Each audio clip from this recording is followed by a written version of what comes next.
Chapter 12. The Awakening. La Belay awakened betimes next morning.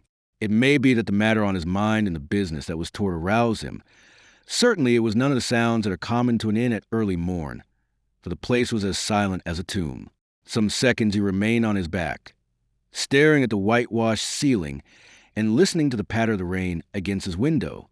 Then, as his mind gathered up the threads of recollection, he leapt from his bed and made haste to assume a garment or two. He stood a moment at his casement, looking out into the empty courtyard. From a leaden sky the rain was descending in sheets, and the gargoyle at the end of the eaves overhead was discharging a steady column of water into the yard. Karen shivered with the cold of that gloomy February morning and turned away from the window. A few moments later he was in Tartevet's bedchamber, vigorously shaking the sleeping captain. "Up, Charlot! Awake!" he roared in the man's ear. "What o'clock?" he asked with a yawn. Then a sudden groan escaped him, and he put his hand to his head. "Thousand devils!" he swore. "What a headache!" But La Belay was not there on any mission of sympathy, nor did he waste words in conveying his news. "The coach is gone," he announced emphatically. "Coach? What coach?" asked the captain, knitting his brows. "What coach?" echoed La Belay testily. "How many coaches were there?" "Why, the Belcourt coach, the coach with the treasure." At that Charlot grew very wide awake. He forgot his headache and his interest in the time of day. "Gone!" he bellowed. "How gone?" "Pardieu, it is not possible." "Look for yourself," was La Belay's answer as he waved his hand in the direction of the window. "I don't know what manner of watcher men can have kept that such a thing should have come about. Probably, knowing you ill abed, they abused the occasion by getting drunk, and probably they're still sleeping it off. The place is silent enough." But Tartevet scarcely heard him. From his window he was staring into the yard below, too thunderstruck by its emptiness to even have recourse to profanity. Stable door and porte-cochere alike stood open. He turned suddenly and made for his coat. Seizing it, he thrust his hand in one pocket after another. At last, "Treachery!" he cried, and letting the garment fall to the ground, he turned upon La Belay a face so transfigured by anger that it looked little like the usually good-humored countenance of Captain Tartevet. "My keys have been stolen. By Saint Guillotine, I'll have the thief hanged." "Did anybody know that the keys were in your pocket?" asked the ingenuous Karen. "I told you last night." Yes, I remember that. But did anybody else know?" "The ostler knew. He saw me lock the doors." "Why? Then let us find the ostler," urged Karen. "Put on some clothes, and we will go below." Mechanically Charlot obeyed him, and as he did so, he gave his feelings vent at last. From between set teeth came now a flow of oaths and imprecations as steady as the flow of water from the gargoyle overhead. At last they hastened down the stairs together, and in the common room they found the sleeping company much as La Belay had left it the night before. In an access of rage at what he saw, and at the ample evidences of the debauch that had reduced them to this condition, Charlot began by kicking the chair from under Mother Capelade. The noise of her fall and the scream of which she awoke served to arouse one or two others, who lifted their heads to gaze stupidly about them. But Charlot was busy stirring the other slumberers. He had found a whip, and with this he was now laying vigorously about him. "Up, you swine!" he blazed at them. "Afoot, you drunken scum!" His whip cracked, and his imprecations rang high and lurid, and La Belay assisted him in his labors with kicks and cuffs, and a tongue no less vituperative. At last they were on their feet, a pale, bewildered, shame-faced company, receiving from the infuriated Charlot the news that whilst they had indulged themselves in their drunken slumbers, their prisoners had escaped and carried off the treasure with them. The news was received with a groan of dismay, and several turned to the door to ascertain for themselves whether it was indeed exact.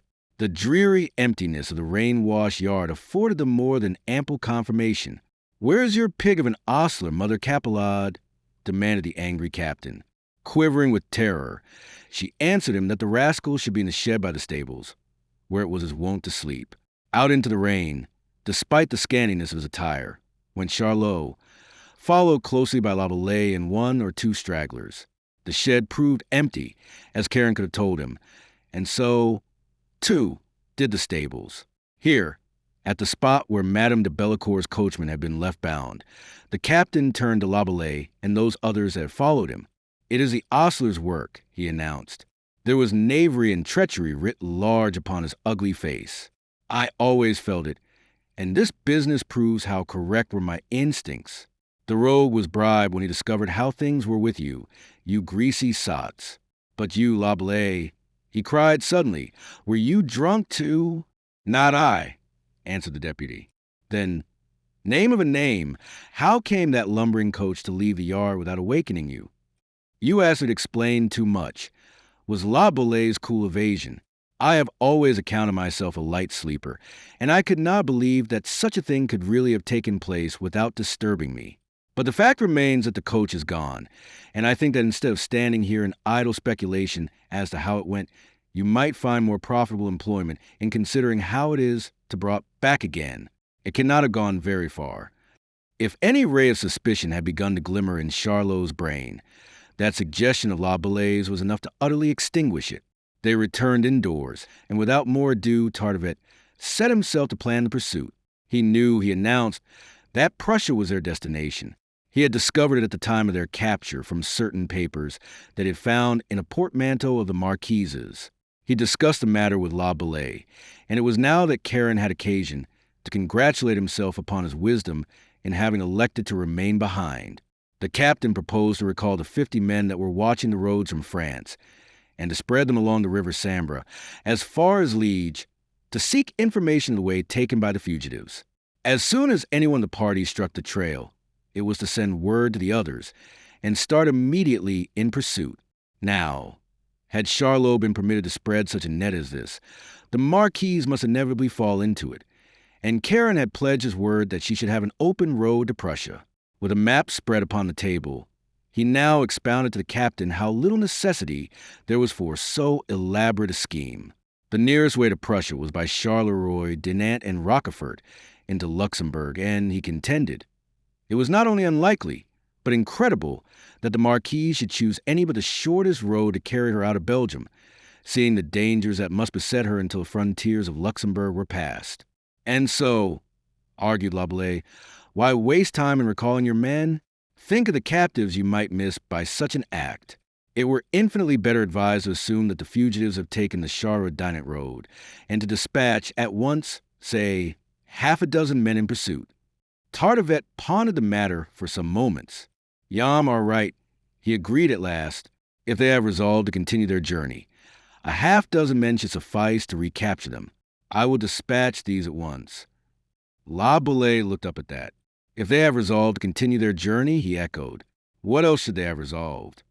Tartevet stroked his reddish hair and smiled astutely.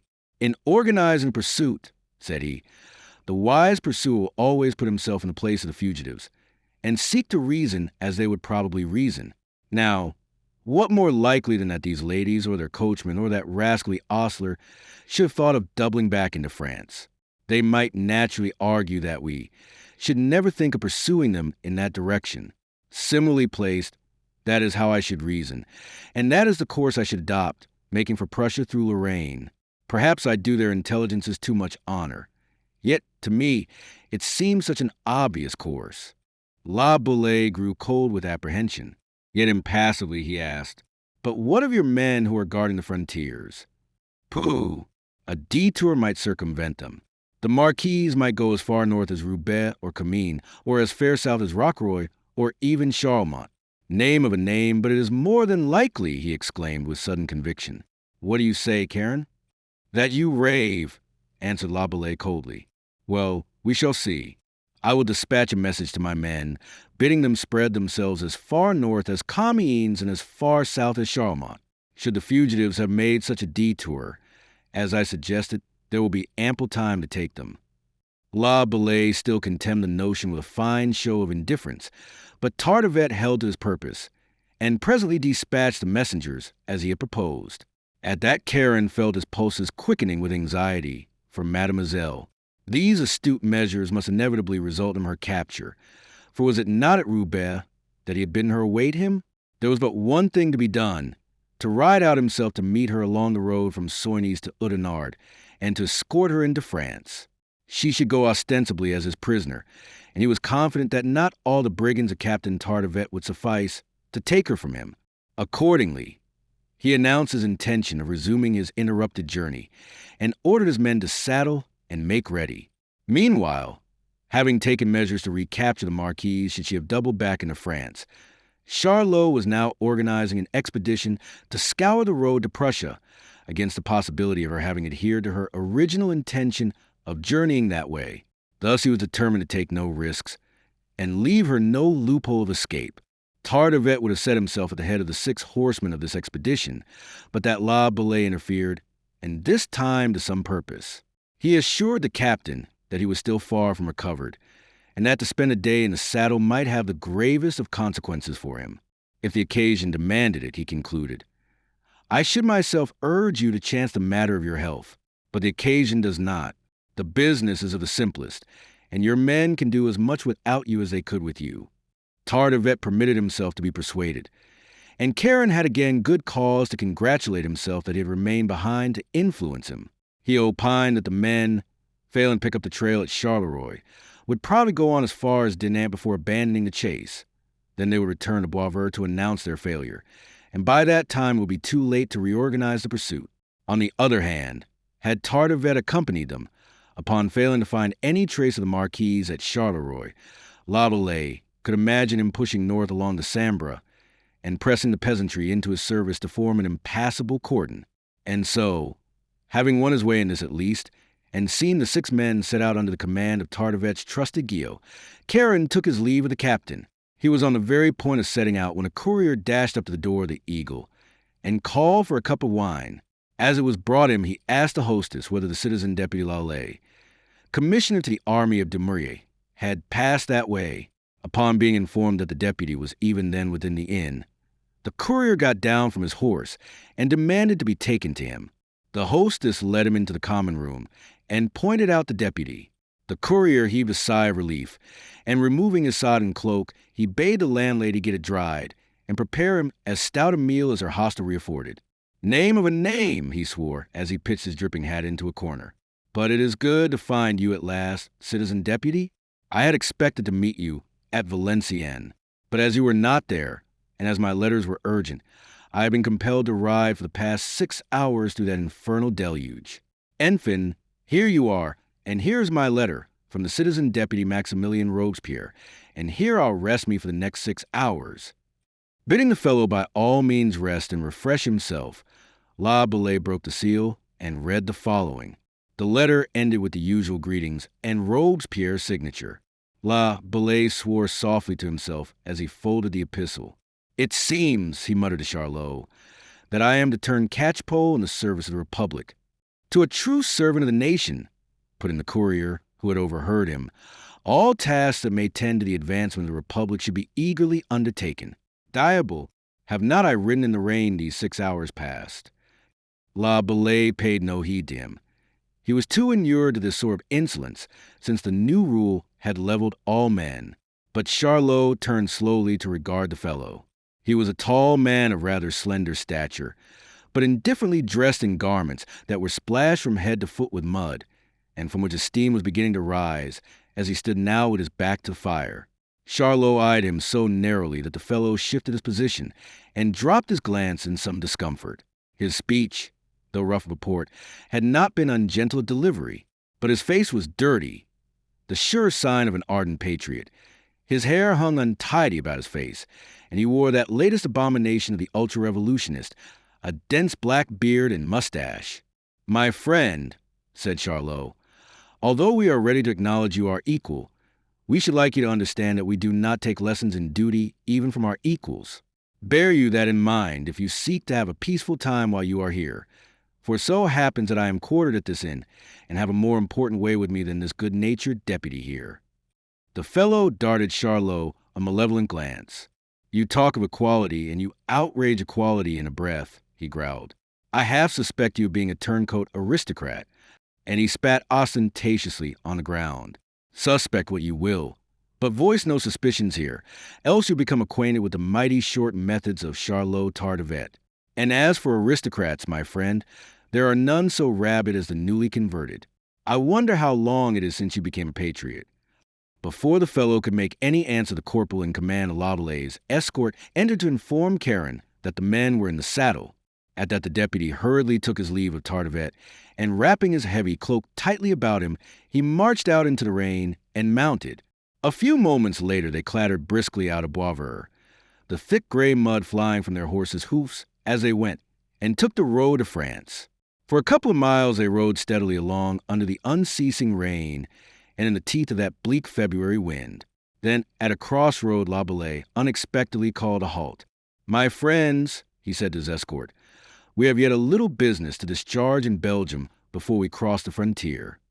With that, he announced his intention of going north, and so briskly did he cause them to ride, that by noon, a short 3 hours after quitting Boisvert, they had covered a distance of 25 miles and brought up their steaming horses before the Hotel de Flandres at Leuze. At this, the only post house in place, Labelais made inquiries as to whether any carriage had arrived from Soignies that morning, to receive a negative answer. This nowise surprised him, for he hardly thought that Mademoiselle could have had time to come so far. She must, however, be drawing nearer, and he determined to ride on to meet her. From Leuze to Soignies is a distance of some 8 or 9 leagues by a road, which may roughly be said to be the basis of a triangle having its apex at Boisvert. After his men had hurriedly refreshed themselves, Labelais ordered them to horse again, and they now cantered out along this road to Soignes. But as mile after mile was covered without their coming upon any sign of such a carriage as Mademoiselle should be traveling in, Labelais almost unconsciously quickened the pace, until in the end they found themselves careering along as fast as their jaded horses would bear them, and speculating mightily upon the deputy's odd behavior. Soignies itself was reached towards 4 o'clock, and still they had not met her whom Labelais expected. Here, in a state of some wonder and even of some anxiety, Karen made straight for the auberge de posts.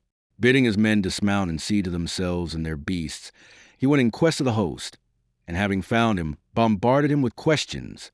In reply, he elicited the information that at noon that day a carriage such as he described had reached Soignies in a very sorry condition. One of the wheels had come off on the road, and although the Marquise's men had contrived to replace it and to rudely secure it by an improvised pin, they had been compelled to proceed at a walk for some 15 miles of the journey, which accounted for the lateness of their arrival at Soignies. They had remained at the auberge de poste until the wheel had been properly mended, and it was not more than an hour since they had resumed their journey along the road to Liege. "But did both the citoyennes depart?" cried Labelais in amazement, and upon receiving an affirmative reply it at once entered his mind that the Marquise must have influenced her daughter to that end, perhaps even employed force. Did there appear to be any signs of disagreement between them? Was his next question. "No, citizen, I observed nothing. They seemed in perfect accord." "The younger one did not by any chance inquire of you whether it would be possible to hire Berlin?" asked Karen desperately. "No," the landlord answered him, with wondering eyes. She appeared as anxious as her mother for the repairing of the coach in which they came, that they might again depart in it. Labelais stood a moment in thought, his brows drawn together, his breathing seeming suspended, for into his soul a suspicion had a sudden been thrust, a hideous suspicion. Abruptly he drew himself up to the full of his active figure, and threw back his head, his resolve taken. "Can I have fresh horses at once?" he inquired. "I need 8. The landlord thoughtfully scratched his head. "You can have 2 at once, and the other 6½ hours. "Very well," he answered. "Saddle me 1 at once, and have the other 7 ready for my men as soon as possible." And whilst the host sent the ostler to execute the order, Karen called for a cup of wine and a crust of bread. Munching his crust, he entered the common room where his men were at table with a steaming ragout before them. "Guerin," he said to the corporal, "in a half hour the landlord will be able to provide you with fresh horses. You will set out at once to follow me along the road to Liege. I am starting immediately." Guerin, with the easy familiarity of the Republican soldier, bade him take some thought of his exhausted condition and snatch at least a half hour's rest that was to be theirs. But Labelais was out of the room before he had finished. A couple of minutes later they heard a clatter of departing hoofs, and Labelais was gone along the road to Liege in pursuit of the ladies of Belcourt. Chapter 13. The Road to Liege. Of what are you thinking, little fool? Asked the Marquise peevishly, her fat face puckered into 100 wrinkles of ill humor. Of nothing in particular, madam, the girl answered patiently. The Marquise sniffed contemptuously and glanced through the window of the coach upon the dreary, rain-sodden landscape. Do you call the sometime secretary citizen Cutthroat La Bellay? Nothing in particular? She asked. Ma foi, I wonder that you do not die of self-contempt after what passed between you at Boisvert. Madam, I was not thinking of him, said Suzanne. More shame to you, then, was a sour retort, for the Marquise was bent upon disagreeing with her. Have you a conscience, Suzanne, that you could have played such a Delilah part and never give a thought to the man you have tricked? You will make me regret that I told you of it, said the girl quietly. You are ready enough to regret anything but the act itself. Perhaps you'll be regretting that you did not take a Berlin at Soignes, as you promised the citizen scoundrel that you would, and set out to join him. It is hardly generous to taunt me so, madam. I do very bitterly regret what has taken place. But you might do me the justice to remember that what I did as much for others as for myself. As much, indeed, for you as for myself. For me? Echoed the Marquise shrilly. Tiens, that is droll now. For me? Was it for me that you made love to the citizen blackguard? Are you so dead to shame that you dare remind me of it? Mademoiselle sighed, and seemed to shrink back into the shadows of the carriage. Her face was very pale, and her eyes looked sorely troubled. It is something that to my dying day I shall regret, she murmured. It was vile, it was unworthy. Yet if I had not used the only weapon to my hand, she ceased. The Marquise caught the sound of a sob. What are you weeping for, little fool? She cried. As much as anything for what he must think of me when he realizes how shamefully I have used him. And does it matter what the canaille thinks? Shall it matter what the citizen assassin thinks? A little, madam, she sighed. He will despise me as I deserve. I almost wish that I could undo it. And go back to that little room at Boisvert the prisoner, that fearful man, Tartevet, or else that... Again she paused, and the Marquise turned towards her with a gasp. Or else that what? She demanded. Ma foi, it only remains that you should wish you had kept your promise to the scum. I almost wish it, madam. I pledge my word to him. You talk as if you were a man, said her mother. As if your word was a thing that bound you. It is a woman's prerogative to change her mind. As for this Republican scum, you shall not call him that, was a rejoinder sharply delivered, for Suzanne was roused at last. He is 20 times more noble and brave than any gentleman that I have ever met. We owe our liberty to him at this moment, and sufficiently have I wronged him by my actions. Fool, what are you saying? Cried the enraged Marquise. He, more noble and brave than any gentleman that you ever met? He, this kennel-bred citizen ruffian of a revolutionist? Are you mad, girl, or... The Marquise paused a moment and took a deep breath that was as a gasp of sudden understanding. Is it that you are in love with this wretch? Madam, the exclamation was laden with blended wonder, dignity, and horror. Well, demanded Madame de Belcourt severely. Answer me, Suzanne. Are you in love with this La Bellay? Is there the need to answer? Quoth the girl scornfully. Surely you forget that I am Mademoiselle de Belcourt, daughter of the Marquise de Belcourt, and that this man is of Canaille, else you had never asked the question. With an expression of satisfaction, the Marquise was sinking back in the carriage, when of a sudden she sat bolt upright. Someone is riding very desperately, she cried, a note of alarm ringing in her voice. Above the thud of the coach horses' hoofs and the rumble of their vehicle, sounded now the clatter of someone galloping madly in their wake. Mademoiselle looked from the window into the gathering dusk. It will be some courier, madam, she answered calmly. None other would ride at such a pace. I shall know no rest until we are safely in a Christian country again, the Marquise complained. The hoof-beats grew nearer, and the dark figure of a horseman dashed suddenly past the window. Simultaneously, a loud, harsh command to halt rang out upon the evening air. The Marquise clutched at her daughter's arm with one hand, whilst with the other she crossed herself, as though their assailant were some emissary of the powers of evil. Mother in heaven, deliver us, she gasped, turning suddenly devout. Mon Dieu, cried Mademoiselle, who had recognized the voice that was now haranguing the men on the box. their driver and the ostler of the Eagle Inn. It is La Bellay himself. La Bellay? Echoed the Marquise. Then, in a frenzy of terror, there are the pistols there, Suzanne, she cried. You can shoot. Kill him. Kill him. The girl's lips came tightly together until her mouth seemed no more than a straight line. Her cheeks grew white as death, but her eyes were brave and resolute. She put forth her hand and seized one of the pistols as the carriage with a final jolt came to a standstill. An instant later the door was dragged open, and La Bellay stood bowing in the rain with mock ceremoniousness and a very contemptuous smile on his stern mouth. He had dismounted and flung the reins of his horse over the bough of a tree by the roadside. The Marquise shuddered at sight of him and sought to shrink farther back into the cushions of the carriage.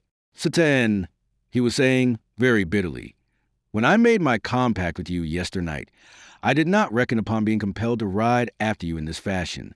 I have some knowledge of the ways of your people, of their full words and empty deeds. But you I was fool enough to trust. By experience we learn. I must ask you to alight, Citoyen. To what purpose, monsieur? She asked, in a voice which she strove to render cold and steady. To the purpose that your part of the bargain be carried out. Your mother and your treasure were to find their way into Prussia upon condition that you return with me to France. It was a bargain of coercion, monsieur, she answered, attempting to brazen it out. I was a woman in a desperate situation.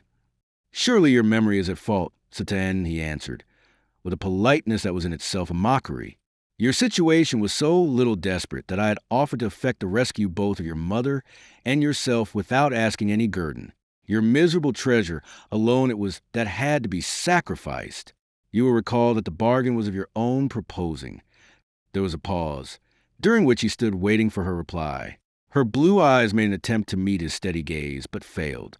Her bosom rose and fell in the intensity of her agitation. I was a woman distraught, monsieur. Surely you will not hold me to words uttered in an hour of madness.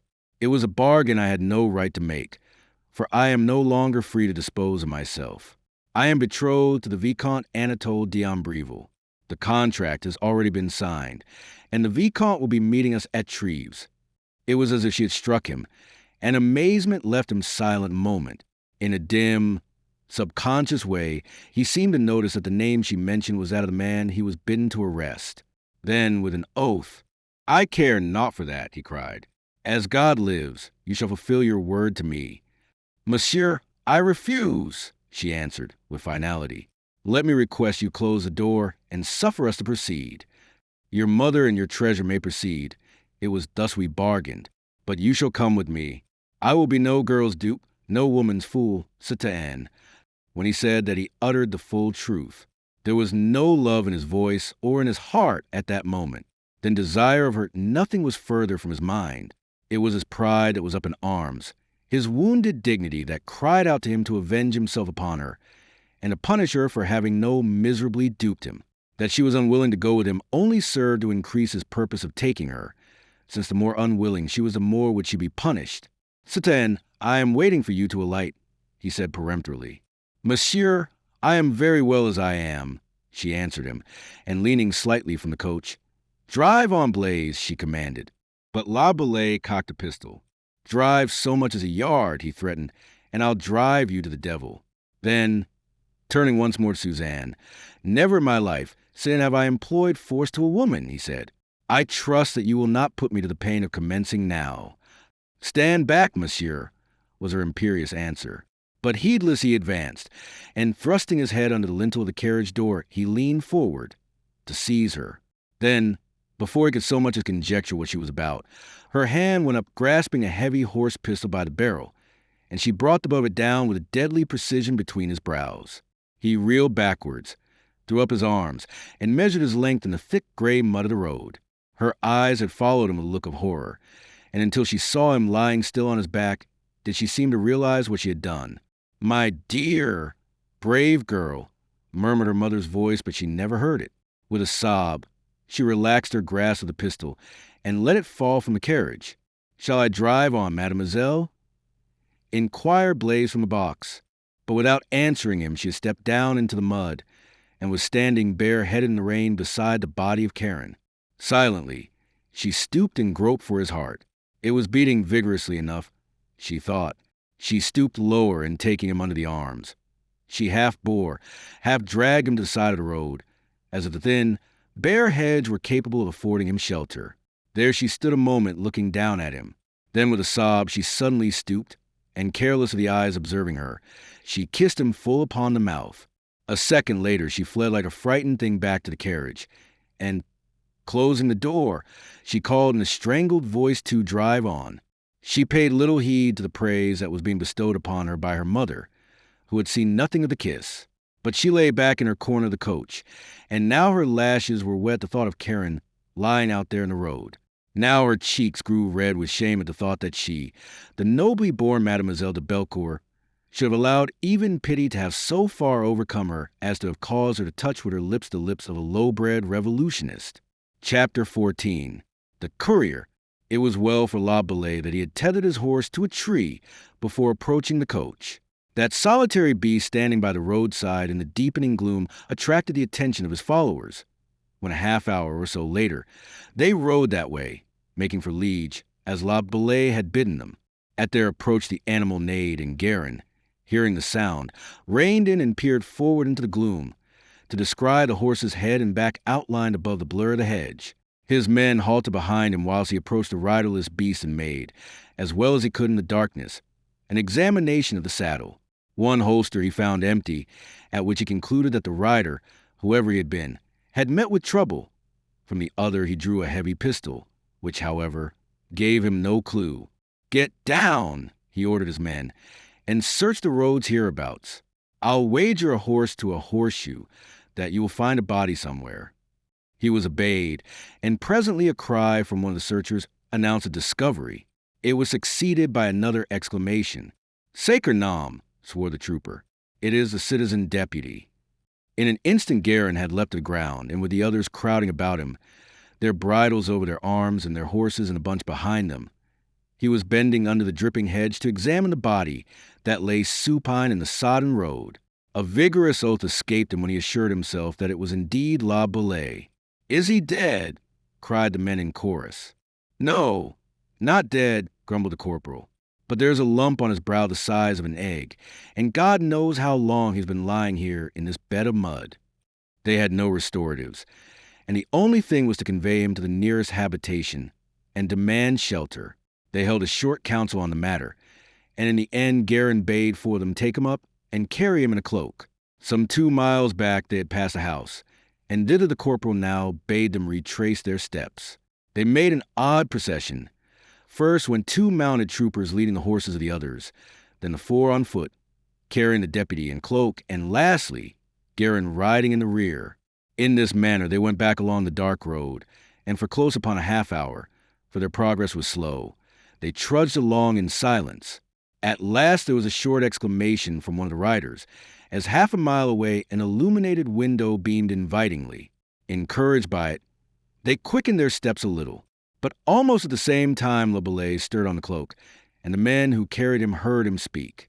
At first it was an incoherent mutter. Then his words came more distinctly.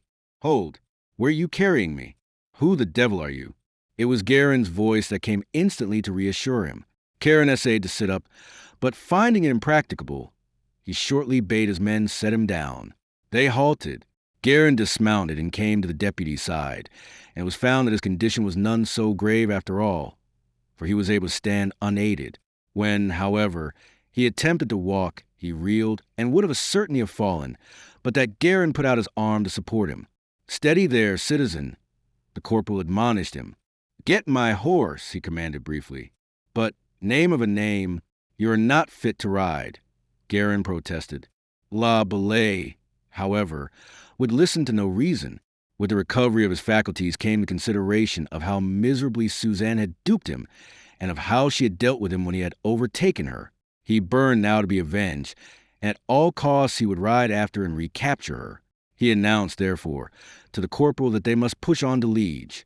Guerin gasped at his obstinacy, and would have sought to have dissuaded him, but that La Bellay turned on him with a fierceness that silenced his expostulations. It was left to nature to enforce what Guerin could not achieve. When La Bellay came to attempt to mount, he found it impossible. He was stiff and numb from his long exposure in the rain, and when he moved with any vigor, his head swam dizzily and throbbed with pain. At last he was forced to realize, with inward girding, that he must relinquish his determination, and he acknowledged himself ready to take the corporal's advice and make for the house whose lighted window shone like a beacon in the darkness that had descended. He even allowed them to prevail upon him to lie down in the cloak again, and thus they carried him the remainder of the way. In his heart, he still bore the hope that short rest, restoratives, and fresh clothes would fit him for pursuit once more, and that if he set out within the next few hours, he might yet come up with Mademoiselle before she had passed beyond his reach. Should the morning still find him unequal to the task of going after her, he would dispatch Guerin and his men. At last they reached the cottage. It was little more, and Guerin rapped on the door with his whip. It was opened by a woman who told them, in answer to the corporal's request for shelter, that her husband was from home and that she had no accommodation for them. It would seem that the woman had housed soldiers of the Republic before, and that her experiences had not been of a nature calculated to encourage her in the practice. But La Bellay now staggered forward and promised her generous payment if she would receive them. "Payment!" she cried. "In worthless assignats that nobody will take from me. I know the ways of you." "Not in assignats," La Bellay promised her, "but in coin." And having mollified her somewhat with that assurance, he proceeded to urge her to admit them. Yonder was a shed where the horses could be stabled for the night, but still the woman demurred. "I lack the room," she said with some firmness. "But at least," put in Guerin, "you could house a citizen here. He has been hurt, and he is scarcely able to stand. Come, woman, if you'll consent to that, we others can lie with the horses in the shed." This in the end they gained by renewed promises of good payment. She brewed a broth for them, and for La Bellay she found a suit of her absent husband's clothes, whilst his own wet garments were spread to dry before the fire. Some brandy, too, she found and brought him, and the draught did much to restore him. When they had supped, Guerin and the troopers withdrew to the outhouse, leaving La Bellay in sole possession of the cottage hearth. And there, in a suit of the absent farmer's gray homespun, his legs encased in coarse woolen stockings and sabots upon his feet, sat the young deputy alone with his unpleasant thoughts. The woman had brought him a pipe, and, although the habit was foreign to him as a rule, he had lighted it and found the smoking somewhat soothing. Ruefully he passed his hand across his bandaged brow, and in pondering over all that had taken place since yesternight at Boisvert, his cheeks grew flushed at once with anger and with shame. To have been so duped.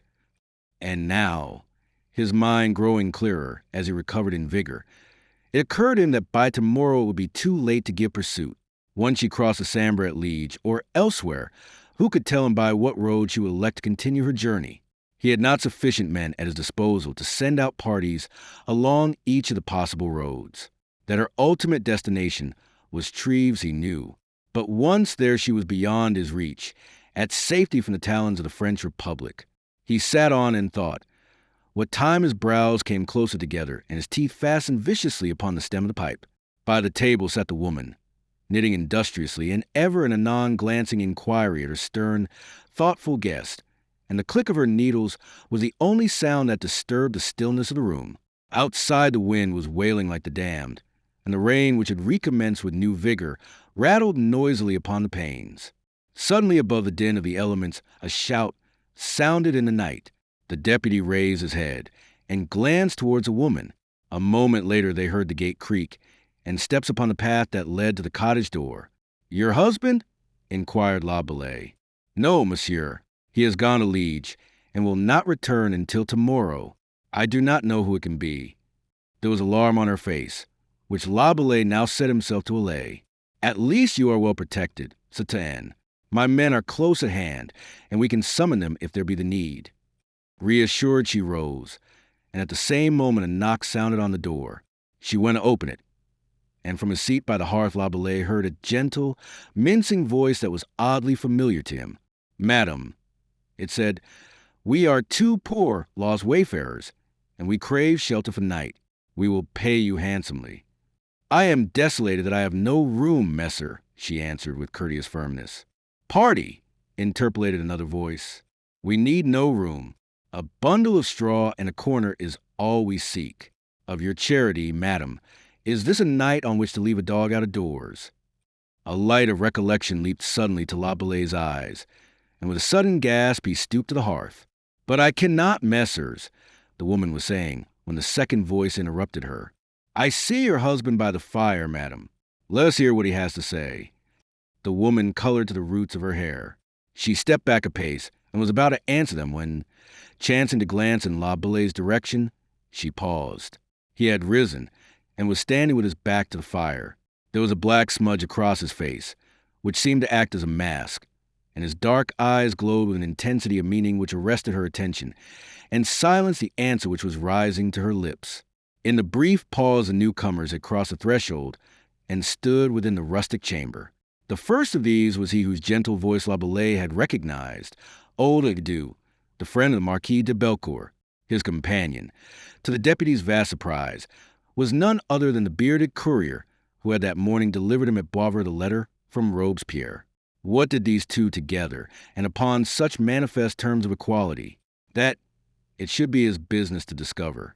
"Come in, messers," he bade them, assuming the role of host. "We are in use as strangers, and Mathilde there is timid of robbers. Draw near the fire and dry yourselves. We will do the best we can for you. We are poor people, messers, very poor." "I have already said that we will pay you handsomely, my friend," quoth Descadoux, coming forward with his companion. "Do your best for us, and you shall not regret it. Have you aught to eat in the house?" The woman was standing by the wall, her face expressing bewilderment and suspicion. Suspicious she was, yet that glance of La Belay's had ruled her strangely, and she was content to now await developments. "We will see what we can do," answered La Belay, as he made room for them by the hearth. "Come, Mathilde, let us try what the larder will yield." "I am afraid that madame still mistrusts us," deplored Descadoux. La Belay laughed for answer as he gently but firmly drew her towards a door leading to the interior of the house. He held it for her to pass, what time his eyes were set in an intent but puzzled glance upon the courier. There was something about the man that was not wholly strange to La Belay. That morning, when he had spoken in the gruff accents of one of the rabble, no suspicion had entered the deputy's mind that he was other than he seemed, for all that he now recalled how Tartevet had found the fellow's patriotism a little too patriotic. Now that he spoke in a voice that was naturally usual to him, it seemed to La Belay that it contained a note that he had heard before. Still puzzled, he passed out of the room to be questioned sharply by the woman of the house touching his motives for passing himself off as her husband and inviting the newcomers to enter. "I promise you their stay will be a very brief one," he answered. "I have suspicions to verify the ends to serve, as you shall see. Will you do me the favor to go out by the back and call my men? Tell the corporal to make his way to the front of the house, and to hold himself in readiness to enter the moment I call him." "What are you about to do?" she asked in the face, as he saw it by the light of the candle she held, wore an expression of sullen disapproval. He reassured her that there would be no bloodshed, and suggested that the men were dangerous characters whom it might be ill for her to entertain. And so at last he won his way, and she went to do his errand whilst he re-entered the kitchen. He found Descadoux by the fire, intent upon drying as much of himself as possible. The younger man had seized upon the bottle of brandy that had been left on the table, and was in the act of filling himself a second glass. Nothing could be further from the mind of either than a suspicion of the identity of this rustically clad and grimy-faced fellow. "Mathilde will be here in a moment," said Karen deferentially. "She is seeking something for you." Had he told them precisely what she was seeking, they had been, possibly, less at ease. "Let her hasten," cried the courier, "for I am famished." "Have patience, Anatole," murmured the ever-gentle Cadoux. "The good woman did not expect us." Anatole, the name buzzed through Karen's brain. To whom did it belong? He knew of someone who bore it. Yet question himself though he might, he could at the moment find no answer. And then the courier created a diversion by addressing him. "Fill yourself a glass, mon bonhomme," said he. "I have a toast for you." "For me, monsieur," cried La Belay, with surprised humility. "It were too great an honor." "Do as you are bidden, man," returned this very peremptory courier. "There, now let us see how your favor runs. Cry, 'Long live the king,'" holding the brandy glass, which the man had forced upon him. La Belay eyed him whimsically for a second. "There is no toast I would more gladly drink," said he at last, if I considered it availing. But, alas, you propose it overlate. Diable, what may you mean? Why, that since the king is dead, it shall profit us little to cry. Long live the king! The king, monsieur, never dies, said Cadew sententiously.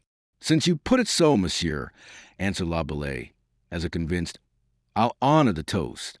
And with the cry they asked of him, he drained his glass. And so, my honest fellow, said Descadeau, producing his eternal snuff-box, it seems that you are a royalist. We did but test you with that toast, my friend. What should a poor fellow know of politics, messers? He deprecated. These are odd times. I doubt me the world has never seen their like. No man may safely know his neighbor. Now you, sir, he pursued, turning to younger man, you have the air of a sans-culotte, yet from your speech you seem an honest enough gentleman. The fellow laughed with unction. The air of a sans-culotte, he cried. My faith, yes, so much so, that this morning I imposed myself as a courier from Paris upon no less an astute sleuth-hound of the convention than the citizen deputy La Bellay. Is it possible? Cried Karen, his eyes opening wide in wonder. But how, messieurs? For surely a courier must bear letters, and— So did I, my friend, the other interrupted, with vain glory. I knocked a patriotic courier over the head to obtain them. He was genuine, that other courier, and I passed myself out of France with his papers. Monsieur is amusing himself at the expense of my credulity, La Bellay complained.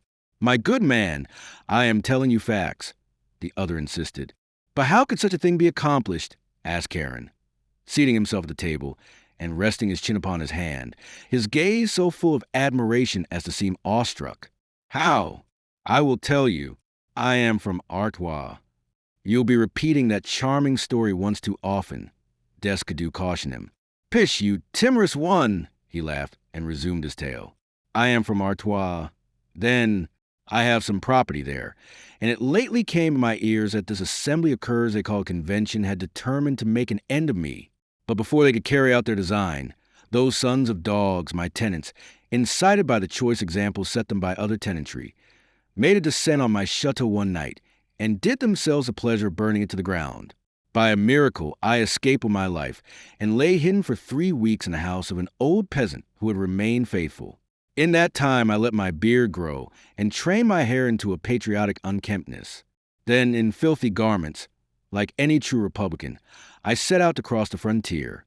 As I approached it, I was filled with fears that I might not win across. And then, in the moment of my doubtings, I came upon that most opportune of couriers. I had the notion to change places with him, and I did. He was the bearer of a letter to the Deputy La Bellay, of whom you may have heard, and this letter I opened to discover that it charged him to effect my arrest. If La Bellay was startled, his face never betrayed it, not by so much as a quiver of an eyelid. He sat on, his jaw on his palm, his eyes admiringly bent upon the speaker. You may judge of my honesty, and of how fully sensible I was of the trust one had undertaken, when I tell you that with my own hand I delivered the letter this morning to that animal La Bellay at Boisvert. He seemed to swell with pride in his achievement. Diable, he continued, mine was a fine piece of acting. I would you could have seen me play the part of the patriot. Think of the irony of it. I won out of France with the very papers ordering my arrest. My FOI, you should have seen me befool that dirt of a deputy. It was a performance worthy of Talma himself. And he looked from Cadew to La Bellay for applause. I doubt not, said the deputy coldly. It must have been worth witnessing. But does it not seem a pity to spoil everything and to neutralize so wonderful an achievement for the mere sake of boasting of it to a poor, ignorant peasant? Monsieur le Vicomte Anatole d'Ambreville, with a sudden cry, the pseudo-courier leapt his feet. Whilst Descadeau turned on the stool, he occupied to stare alarmedly at the speaker. Name of God, who are you? Demanded Ambreville, advancing a step. With his sleeve, La Bellay rubbed part of the disfiguring smear from his face as he stood up and made answer coolly. I am that dirt of a deputy whom you befooled at Boisvert. Then, raising his voice, Scarin, he shouted, and immediately the door opened and the soldiers filed in. Ambreville stood like a statue, thunderstruck with amazement at this most unlooked-for turning of the tables, his face ashen, his weak mouth fallen open and his eyes fearful. Descadeau, who had also risen, seemed to take in the situation at a glance. Like a well-bred gamester who knows how to lose with a good grace, the old gentleman laughed drily to himself as he tapped his snuff-box. "We are delightfully taken, cher Vicomte," he murmured, applying the tobacco to his nostril as he spoke. "It's odds you won't be able to repeat that pretty story to any more of your friends. I warned you that you inclined to relate it too often." With a sudden oath, Ombreville, moved to valor by the blind rage that possessed him, sprang at La Bellay. But as suddenly, Guerin caught his arms from behind and held him fast. "Remove them both," La Bellay commanded. "Place them in safety for the night, and see that they do not escape you, Guerin, as you value your neck." Descoudac shut his snuff-box with a snap. "For my part, I am ready, monsieur, your pardoned citizen," he said, "and I shall give you no trouble. But since I am not, I take it, included in the orders you have received, I have a proposal to make which may prove mutually convenient." "Pray make it, citizen," said La Bellay. "It occurs to me that it may occasion you some measure of annoyance to carry me all the way to Paris. And certainly, for my part, I should much prefer not to undertake the journey. For one thing, it will be fatiguing. For another, I have no desire to look upon the next world through the little window of the guillotine. I wish, then, to propose, citizen," pursued the old nobleman, nonchalantly dusting some fragment of tobacco from his cravat, "that you deal with me out of hand." "How, citizen?" inquired La Bellay. "Why, your men, I take it, are tolerable marksmen. I think that it might prove more convenient to both of us if you were to have me shot as soon as there is light enough." La Bellay's eyes rested in almost imperceptible kindness upon Descadoux. Here, at least, was an aristocrat with a spirit to be admired and emulated. "You are choosing the lesser of two evils, citizen," said the deputy. "Precisely," answered Descadoux. "But possibly, citizen, it may be yours to avoid both. You shall hear from me in the morning. I beg that you will sleep tranquilly in the meantime." Guerin removed the prisoners. Chapter 15. La Bellay baits his hook. For fully an hour after their prisoners had been removed, La Bellay paced the narrow limits of the kitchen with face inscrutable and busy mind. He recalled what Suzanne had said touching her betrothal to Ombreville, whom she looked to meet at Treves. This miserable individual, then, was the man for whose sake she had duped him. But Ombreville at least was in Karen's power, and it came to him now that by virtue of that circumstance he might devise a way to bring her back without the need to go after her. He would send her word, aye, in proof, that he had taken him captive, and it should be hers to choose whether she would come to his rescue and humble herself to save him or leave him to his fate. In that hour it seemed all one to La Bellay which course she followed, since by either, he reasoned, she must be brought to suffer. That he loved her was with him now a matter that had sunk into comparative insignificance. The sentiment that ruled his mind was anger, with its natural concomitant, the desire to punish. And when morning came, the deputy's view of the situation was still unchanged. He was astir at an early hour, and without so much as waiting to break his fast, he bade Guerin bring in the prisoners. Their appearance was in each case typical. Ombreville was sullen, and his dress untidy, even when allowance had been made for the inherent untidiness of the republican disguise which he had adopted to so little purpose. Descadoux looked well and fresh after his rest, and gave the deputy an airy good morning as he entered. He had been at some pains, too, with his toilet, and although his hair was slightly disarranged and most of the powder was gone from the right side, suggesting that he had lain on it, his appearance in the main was creditably elegant. "Citizen Ombreville," said La Bellay, in that stern, emotionless voice that was becoming characteristic of him, "since you have acquainted yourself with the contents of the letter you stole from the man you murdered, you cannot be in doubt as to my intentions concerning you." The Vicomte reddened with anger. "For your intentions I care nothing," he answered hotly, rendered very brave by passion. "But I will have you consider your words. Do you say that I stole and murdered? You forget, M. le Republican, that I am a gentleman. Meaning, of course, that the class that so described itself could do these things with impunity without having them called by their proper names. Is it not so? But you also forget that the Republic has abolished gentlemen, and with them their disgraceful privileges." "Canaille!" growled the Vicomte, his eyes ablaze with wrath. "Citizen aristocrat, Consider your words. La Bellay had stepped close up to him, and his voice throbbed with a sudden anger no whit less compelling than Ombreville's. Fool! Let me hear that word again, applied either to me or to any of my followers, and I'll have you beaten like a dog. And as the lesser ever does give way before the greater, so now did the anger that had sustained Ombreville go down and vanish before the overwhelming passion of La Bellay. He grew pale to the lips at the deputy's threat, and his eyes cravenly avoided the steady gaze of his captor. You deserve little consideration at my hand, citizen, said La Bellay more quietly, and yet I have a mind to give you a lesson in generosity. We start for Paris in half an hour. If anywhere you should have friends expecting you, whom you might wish to apprise of your position, you may spend the half hour that is left in writing to them. I will see that your letter reaches its destination. Ombreville's pallor seemed to intensify. His eyes looked troubled as they were raised to La Bellay's. Then they fell again, and there was a pause.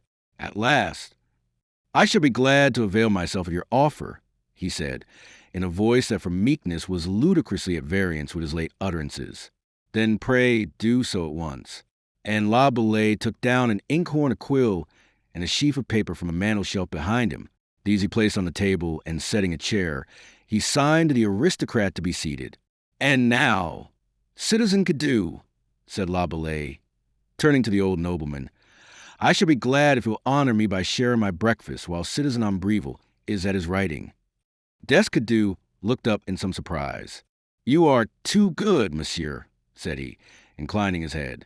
But afterwards, I have decided, said La Bellay, with the ghost of a smile, to deal with your case myself, citizen.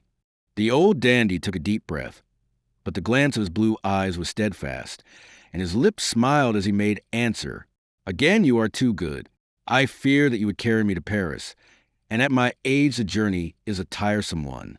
I am grateful, and meanwhile, why, since you are so good as to invite me, let us breakfast by all means. They sat down at a small table in the embrasure of the window, and their hostess placed before them a boiled fowl, a dish of eggs, a stew of herbs, and a flask of red wine, all of which La Bellay had bidden her prepare.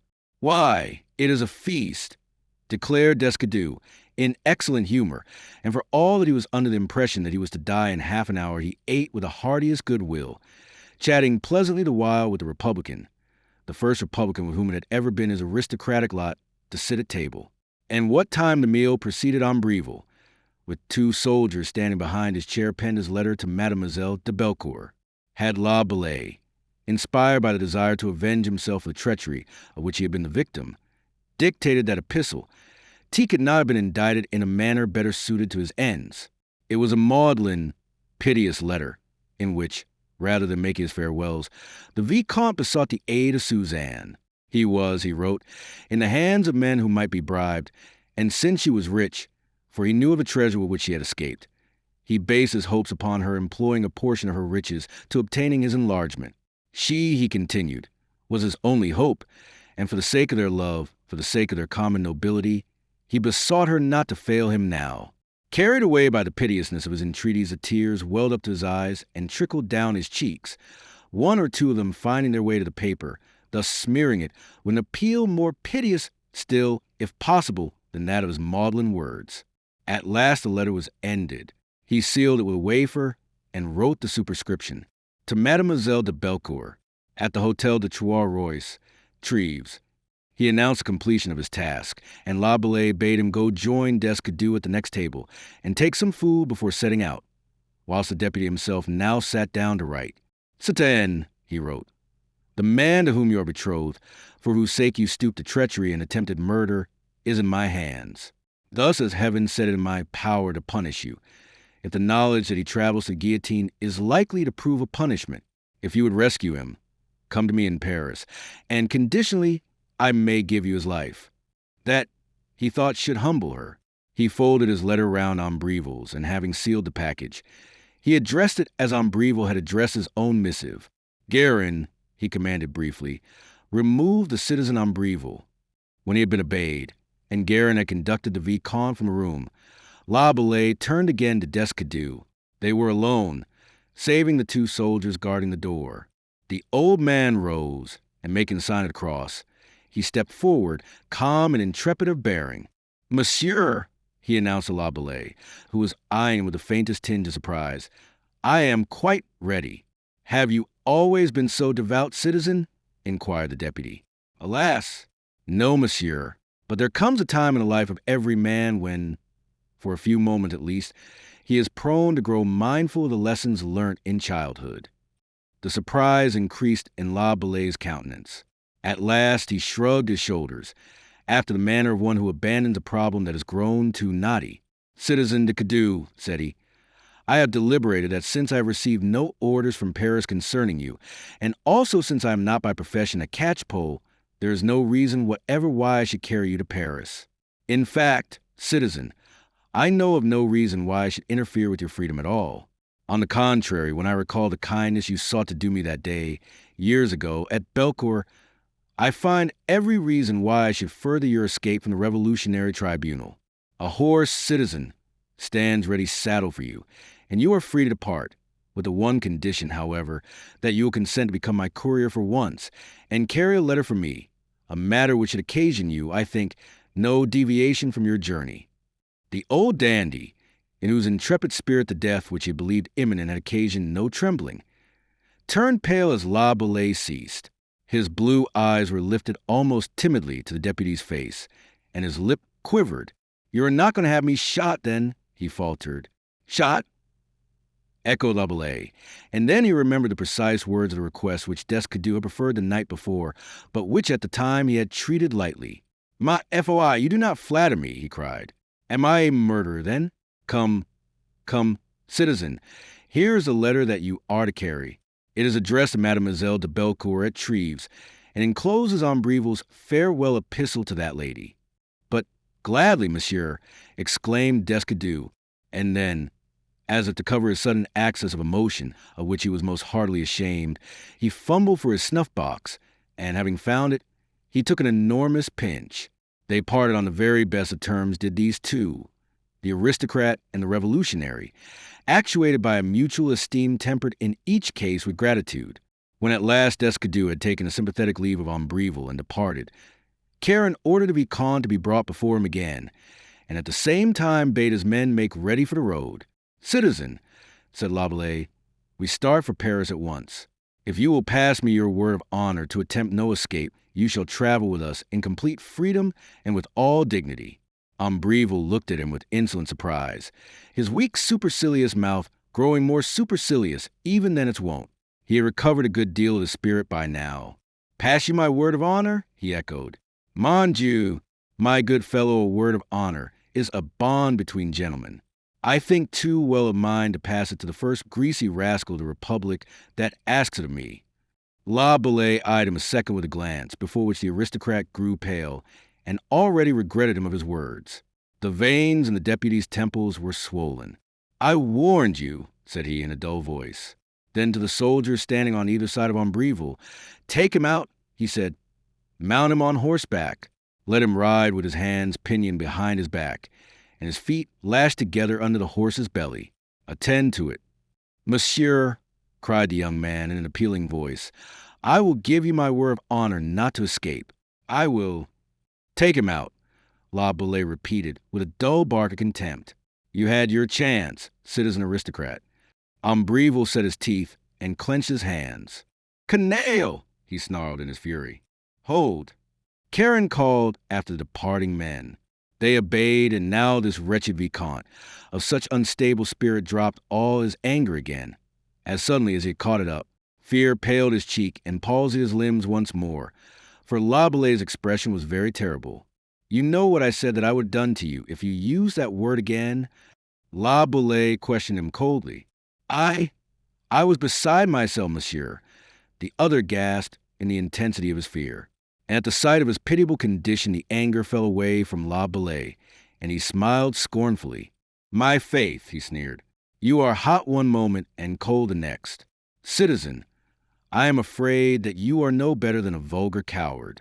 Take him away," he ended, waving his hand toward the door, and as he watched them leading him out, he reflected bitterly that this was a man to whom Suzanne was betrothed, the man whom, not a doubt of it, she loved, since for him she had stooped so low. This miserable craven she preferred to him, because the man, so ignoble of nature, was noble by the accident of birth. Part 3. The Everlasting Rule. Chapter 16. Cécile Dichet. In his lodgings, the corner of the Rue Estienne and the Rue de la République, lately changed in the all-encompassing metamorphosis. From Rue Royale sat the deputy Karen Laboulaye at his writing table. There was a flush on his face and a sparkle in the eyes that looked pensively before him, what time he gnawed the feathered end of his quill. In his ears still rang the acclamations that had greeted his brilliant speech in the assembly that day. He was of the party of the mountain, as was but natural in a protégé of the sea-green Robespierre, a party more famed for its directness of purpose and elegance of expression, and in its ranks there was room and to spare for such orators as he. The season was March of '93, a season marked by the deadly feud raging twixt the Girondins and the mountain, and in that battle of tongues Laboulaye was covering himself with glory and doing credit to his patron, the incorruptible. He was of a rhetoric not inferior to Vergniaud's, that most eloquent Girondin, and of a quickness of wit and honesty of aim unrivaled in the whole body of the convention, and with these gifts he harassed in no little purpose those smooth-tongued legislators of the Gironde, whom Dumouriez called the Jesuits of the Revolution. His popularity with the men of the mountain and with the masses of Paris was growing daily, and the crushing reply he had that day delivered to the charges preferred by Vergniaud was likely to increase his fame.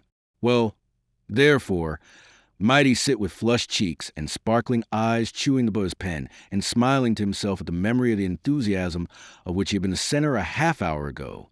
Here, indeed, was something that a man might live for, something that a man might take pride in, and something that might console a man for a woman's treachery. What, indeed, could woman's love give him that might compare with this? Was it not more glorious far to make himself the admired, the revered, the very idol of those stern men, than the beloved of a simpering girl? The latter any coxcomb with a well-cut coat might encompass, but the former achievement was a man's work. And yet, for all that he reasoned thus speciously and philosophically, there was a moment when his brow grew clouded and his eyes lost their sparkle. He was thinking of that night in the inn at Boisvert, when he had knelt beside her and she had lied to him. He was thinking of the happiness that for a few brief hours had been his, until he discovered how basely she had deceived him. And for all the full flavor of his present elation, it seemed to him that in that other happiness, which he now affected to despise by contrast, there had dwelt a greater, a more contenting sweetness. Would she come to Paris? He had asked himself that question every day of the 20 that were spent since his return. And in the meantime, the Vicomte d'Ambreville lay in the prison of the Luxembourg awaiting trial. That he had not yet been arraigned, he had to thank the efforts of Laboulaye. The young deputy had informed Robespierre that for reasons of his own he wished the ci-devant Vicomte to be kept in prison some little time, and the incorruptible, peering at him over his horn-rimmed spectacles, had shrugged his shoulders and answered, "But certainly, cher Karen, since it is your wish. He will be safe in the Luxembourg." He had pressed his protégé for a reason, but Laboulaye had evaded the question, promising to enlighten him later. Since then, Karen had waited, and now it was more than time that Mademoiselle made some sign. Or was it that neither Ambreville's craven entreaties nor his own short message had affected her? Was she wholly heartless and likely to prove as faithless to the Vicomte in his hour of need as she had proved to him? With a toss of the head, he dismissed her from his thoughts, and dipping his quill, he began to write. From the street came the dull roll of beaten drums and the rhythmical fall of marching feet. But the sound was too common in revolutionary Paris to arrest attention, and he wrote on, heeding it as little as he did the gruff voice of a pastry cook crying his wares, the shriller call of a milkman, or the occasional rumblings of passing vehicles. But of a sudden one of those rumblings ceased abruptly at his door. He heard the rattle of hoofs and the grind of the wheel against the pavement, and looking up, he glanced across at the ormolu timepiece on his overmantel. It was not yet 4 o'clock. Wondering whether the visitor might be for him or for the tenant of the floor above, he sat listening until his door opened and his official, the euphemism of servant in the revolutionary lexicon, came to announce that a woman was below, asking to see him. Now, for all that he believed himself to have become above emotions where Mademoiselle de Bellecourt was concerned, he felt his pulses quicken at the very thought that this might be she at last. "What manner of woman, Brutus?" he asked. "A pretty woman, citizen," answered Brutus with a grin. It is the Ceten Dichet. La Belay made an impatient gesture. Fool, why did you not say so? He cried sharply. Fool, you did not ask me, answered the servant, with that touching fraternal frankness adopted by all true patriots. He was a thin, undersized man of perhaps 30 years of age and dressed in black, with a decency, under La Belay's suasion, that was rather at variance with his extreme democracy. His real name was Ferdinand, but following a fashion prevailing among the ultra-republicans, he had renamed himself after the famous Roman patriot. La Belay toyed a moment with his pen, a frown darkening his brow. Then, admit her, he sighed wearily. And presently she came, a pretty woman, as Brutus had declared very fair, and with the innocent eyes of a baby. She was small of stature, and by the egregious height of her plume-crowned headdress, it would seem as if she sought by art to add to the inches she had received from nature. For the rest, she wore a pink petticoat, very extravagantly beflounced, and a pink corsage cut extravagantly low. In one hand she carried a fan, hardly as a weapon against heat, seeing that the winter was not yet out. In the other, a huge bunch of early roses. Te voil was a greeting merrily, roguishly delivered, and if the Revolution had done nothing else for her, it had, at least, enabled her to address La Belay by the thou of intimacy which the new vocabulary prescribed. La Belay rose, laid aside his pen, and politely, if coolly, returned her greeting and set a chair for her. You are, said he, a very harbinger of spring, Ceten, with your flowers and your ravishing toilette. Ah, I please you, then, for once, said she without the least embarrassment. Tell me how you find me. And, laughing, she turned about that he might admire her from all points of view. He looked at her gravely for a moment, so gravely that the laughter began to fade from her eyes. I find you charming, Ceten, he answered at last. You remind me of Diana. Compliments? Quoth she, her eyebrows going up and her eyes beaming with surprise and delight. Compliments from La Belay. But surely it is the end of the world. Tell me, mon ami, she begged, greedily angling for more. In what do I remind you of the Sylvan goddess? In the scantiness of your raiment, Ceten, he answered acidly. It sorts better with Arcadia than with Paris. Her eyebrows came down, her cheeks flushed with resentment and discomfiture. To cover this, she flung her roses among the papers of his writing table, and dropping into a chair, she fanned herself vigorously. Ceten, you relieve my anxieties, said he. I fear that you stood in danger of freezing.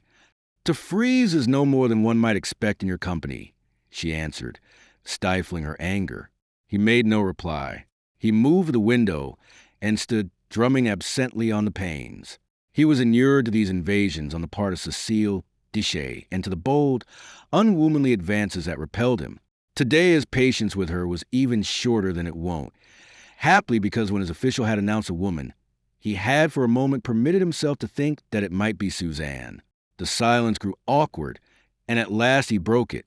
The citizen Robespierre as well? He asked, without turning. Yes, said she, and for all that there was chagrin, despair in a glance with which she admired the back of his straight and shapely figure, she contrived to render her voice airily indifferent. We were at the play last night. Ah, he murmured politely. And was Talma in vain? More brilliant than ever, answered she. He is a great actor, Ceten. A shade of annoyance crossed her face. Why do you always address me as Ceten? She asked with some testiness. He turned at last and looked at her a moment. We live in a censorious world, Ceten, he answered gravely. She tossed her head with an exclamation of impatience. We live in a free world, citizen. Freedom is our motto. Is it for nothing that we are Republicans? Freedom of action begets freedom of words, said he, and freedom of words leads to freedom of criticism. And that is a thing to which no wise woman will expose herself, no matter under what regime we live. You would be well advised, Ceten, in thinking of that when you come here. But you never come to us, Karen, she returned, in a voice of mild complaint.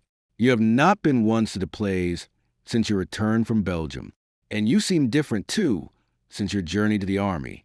She rose now and approached him. What is it, cher Karen? She asked, her voice a very caress of seductiveness, her eyes looking up into his.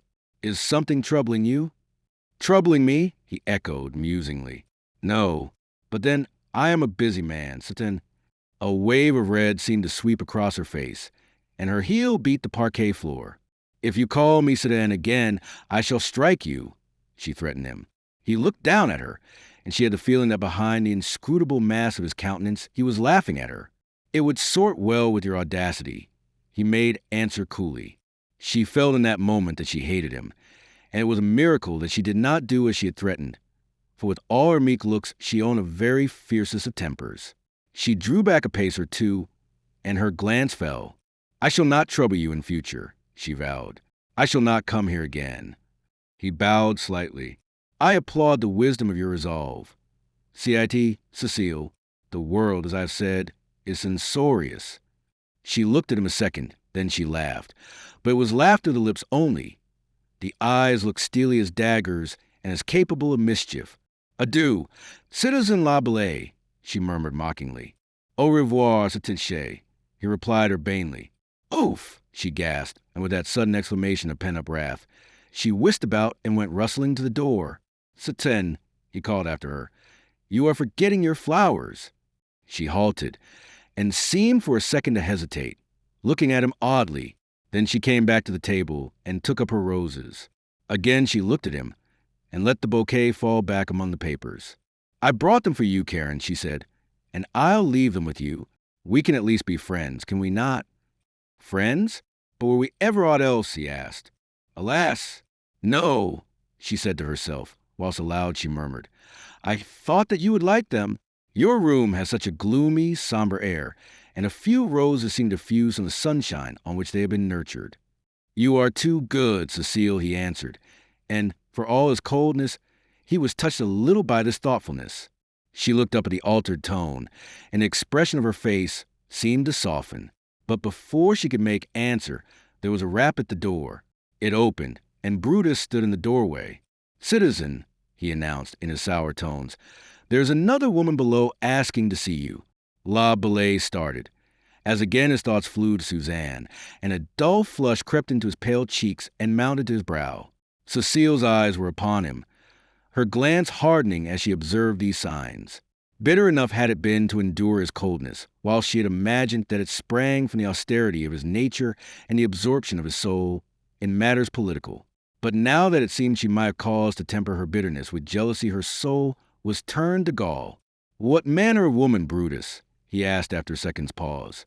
"Tall, pale, straight, black hair, black eyes, silk gown, and savors the aristocrat a league off," answered Brutus.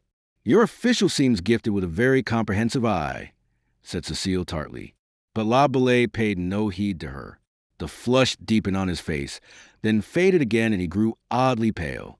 His official's inventory of her characteristics fitted Mademoiselle de Belcourt in every detail. "Admit her, Brutus," he commanded, and his voice had a husky sound. Then, turning to Cecile, "You will give me leave?" he said, cloaking rude dismissal in its politest form. "Assuredly," she answered bitterly, making shift to go. "Your visitor is no doubt political?" she half-asked, half-asserted. But he made no answer as he held the door for her, and bowed low as she passed out. With a white face and lips tightly compressed she went, and halfway on the stairs she met a handsome woman, tall and of queenly bearing, who ascended. Her toilette lacked the elaborateness of Cecile's, but she carried it with an air which not all the modistes of France could have succeeded in imparting to the Satin Dichet. So dead was Robespierre's niece to every sense of fitness that, having drawn aside to let the woman pass, she stood gazing after her until she disappeared round the angle of the landing. Then, in a fury, she swept from a house and into her waiting coach, and as she drove back to the Place in the Rue Saint-Honoré, she was weeping bitterly in her jealous rage. Chapter 17. Laboulaye's Promise. Laboulaye remained a moment by the door after Cecile's departure. Then he moved away toward his desk, striving to master the tumultuous throbbing of his pulses. His eye alighted on Cecile's roses, and, scarce knowing why he did it, he picked them up and flung them behind a bookcase. It was but done when again the door opened, and his official ushered in Mademoiselle de Belcourt. Oddly enough, at sight of her, Laboulaye grew master of himself. He received her with a polite and very formal bow, a trifle over-graceful for a patriot. "So, Satin," said he, and so cold was his voice that it seemed even tinged with mockery, "you are come at last." I could not come before, monsieur, she answered, trembling. They would not let me. Then, after a second's pause, Am I too late, monsieur? She asked. No, he answered her. The ci-devant Vicomte d'Ambreville still lies awaiting trial. Will you not be seated? I do not look to remain long. As you please, Cétain. I have delayed Ambreville's trial, thinking that if not my letter, why then his might bring you, sooner or later, to his rescue. It may interest you to hear, he continued with an unmistakable note of irony, that brave but hapless gentleman is much fretted at his incarceration. A shadow crossed her face, which remained otherwise calm and composed, the beautiful, intrepid face that had more than once been La Balaye's undoing. I am glad that you have waited, monsieur, and so, doing you need have no doubts concerning me. D'Ambreville is my betrothed, and the troth I plighted him binds me in honor to succor him now. La Balaye looked steadily at her for a moment. Upon my soul, he said at last, a note of ineffable sarcasm vibrating in his voice, I shall never cease to admire the effrontery of your class, and the coolness with which, in despite of dishonorable action, you make high-sounding talk of honor and the things to which it binds you. I have a dim recollection, Cétain, of something uncommonly like your troth, which you plighted me one night at Boisvert. But so little did that promise bind you that when I sought to enforce your fulfillment of it, you broke my head and left me die in the road. His words shook her out of her calm. Her bosom rose and fell. Her eyes seemed to grow haggard, and her hands were clasped convulsively. Monsieur, she answered, when I gave you my promise that night, I had every intention of keeping it. I swear it, as heaven is my witness. Your actions more than proved it, he said dryly. Be generous, monsieur, she begged. It was my mother prevailed upon me to alter my determination.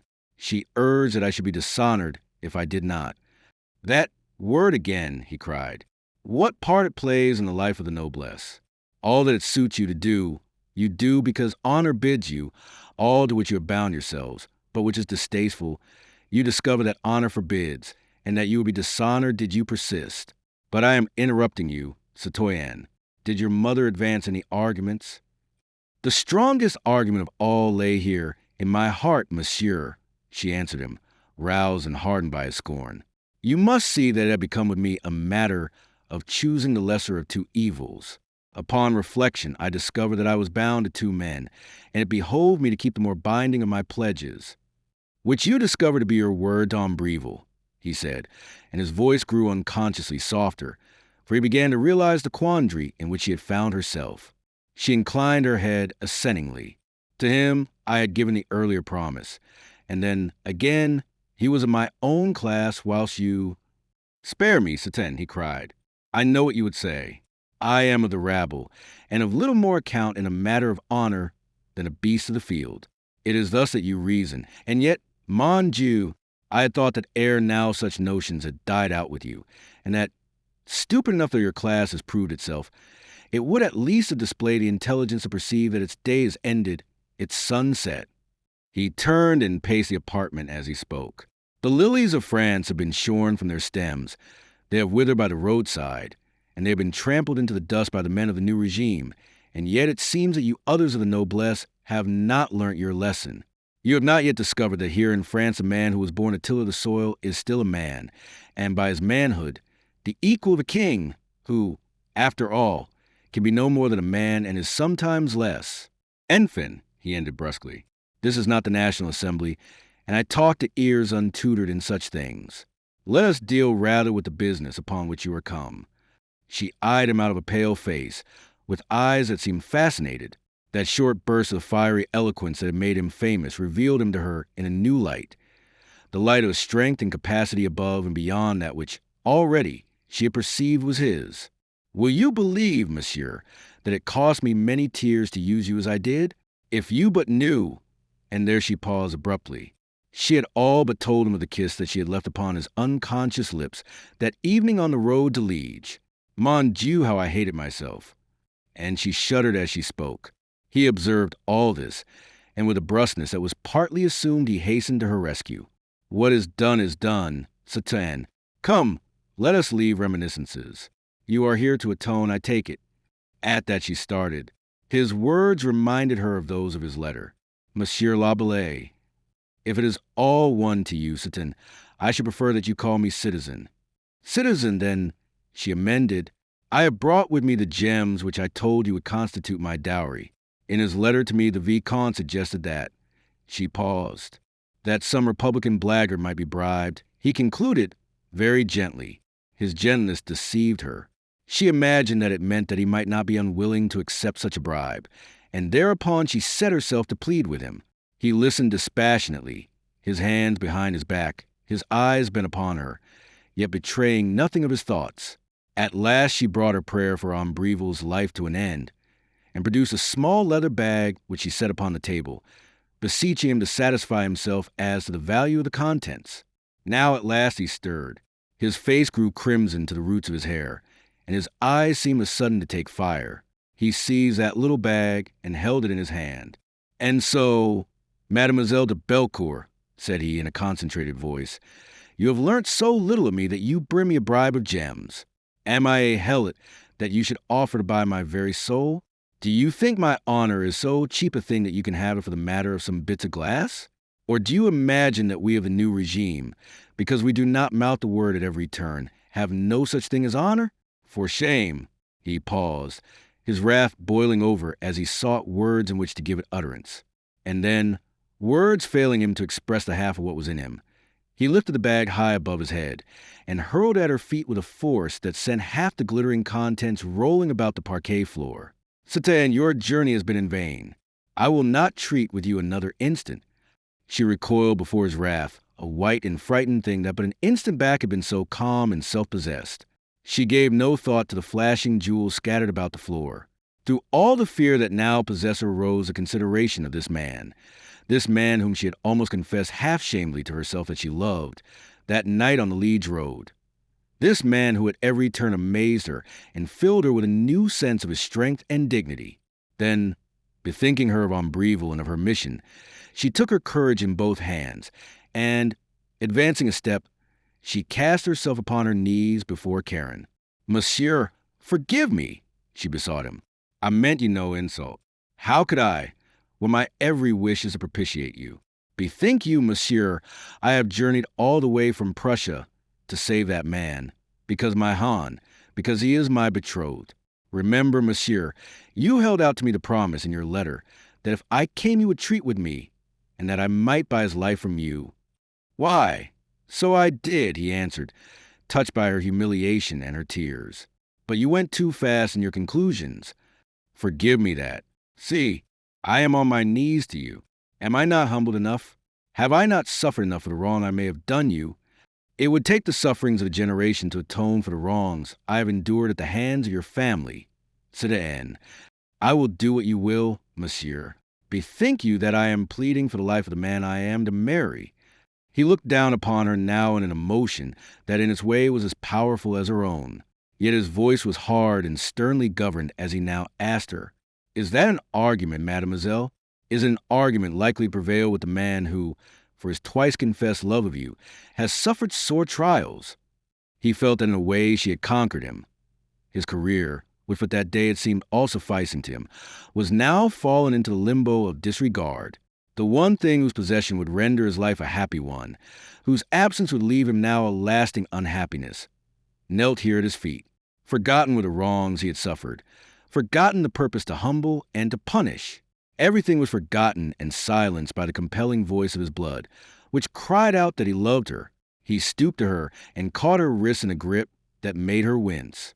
His voice grew tense. If you would bribe me to save his life, Suzanne, there is but one price that you can pay. And that?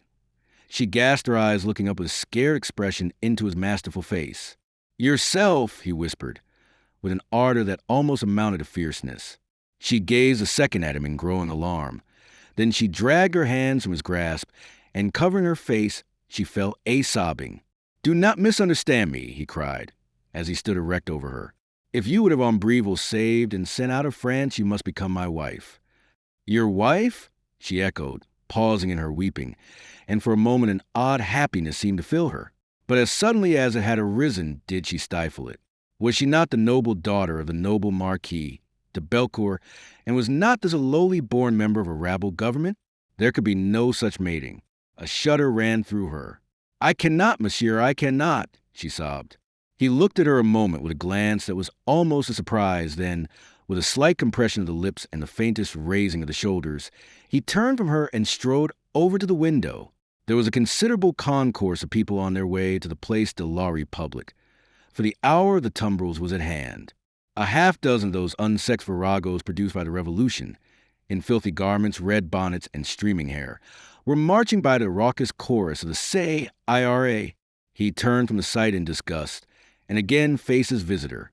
"Citoyenne," he said in a composed voice, "I am afraid that your journey has been in vain." She rose now from her knees and advanced towards him. "Monsieur, you will not be so cruel as to send me away empty-handed?" she cried, scarce knowing what she was saying. But he looked at her gravely, and without any sign of melting. "On what?" he asked. "Do you base any claim upon me?" "On what?" she echoed, and her glance was troubled with perplexity. Then of a sudden it cleared. "On the love that you have confessed for me," she cried. He laughed a short laugh, half amazement, half scorn. "Mon Dieu!" he exclaimed, tossing his arms to heaven. "A fine claim that, as I live. A fine argument by which to induce me to place another man in your arms. I am to do it because I love you." They gazed at each other now. She with glance of strained anxiety, he with the same look of half-contemptuous wonder. And then a creaking rumble from below attracted his attention, and he looked round. He moved forward and threw the window wide, letting in with the March air an odd medley of sounds to which the rolling of drums afforded a most congruous accompaniment. "Look, Citoyenne," he said, and he pointed out the first tumbril, which was coming round the corner of the Rue Saint-Honoré. She approached with some shrinking begotten by a suspicion of what she was desired to see.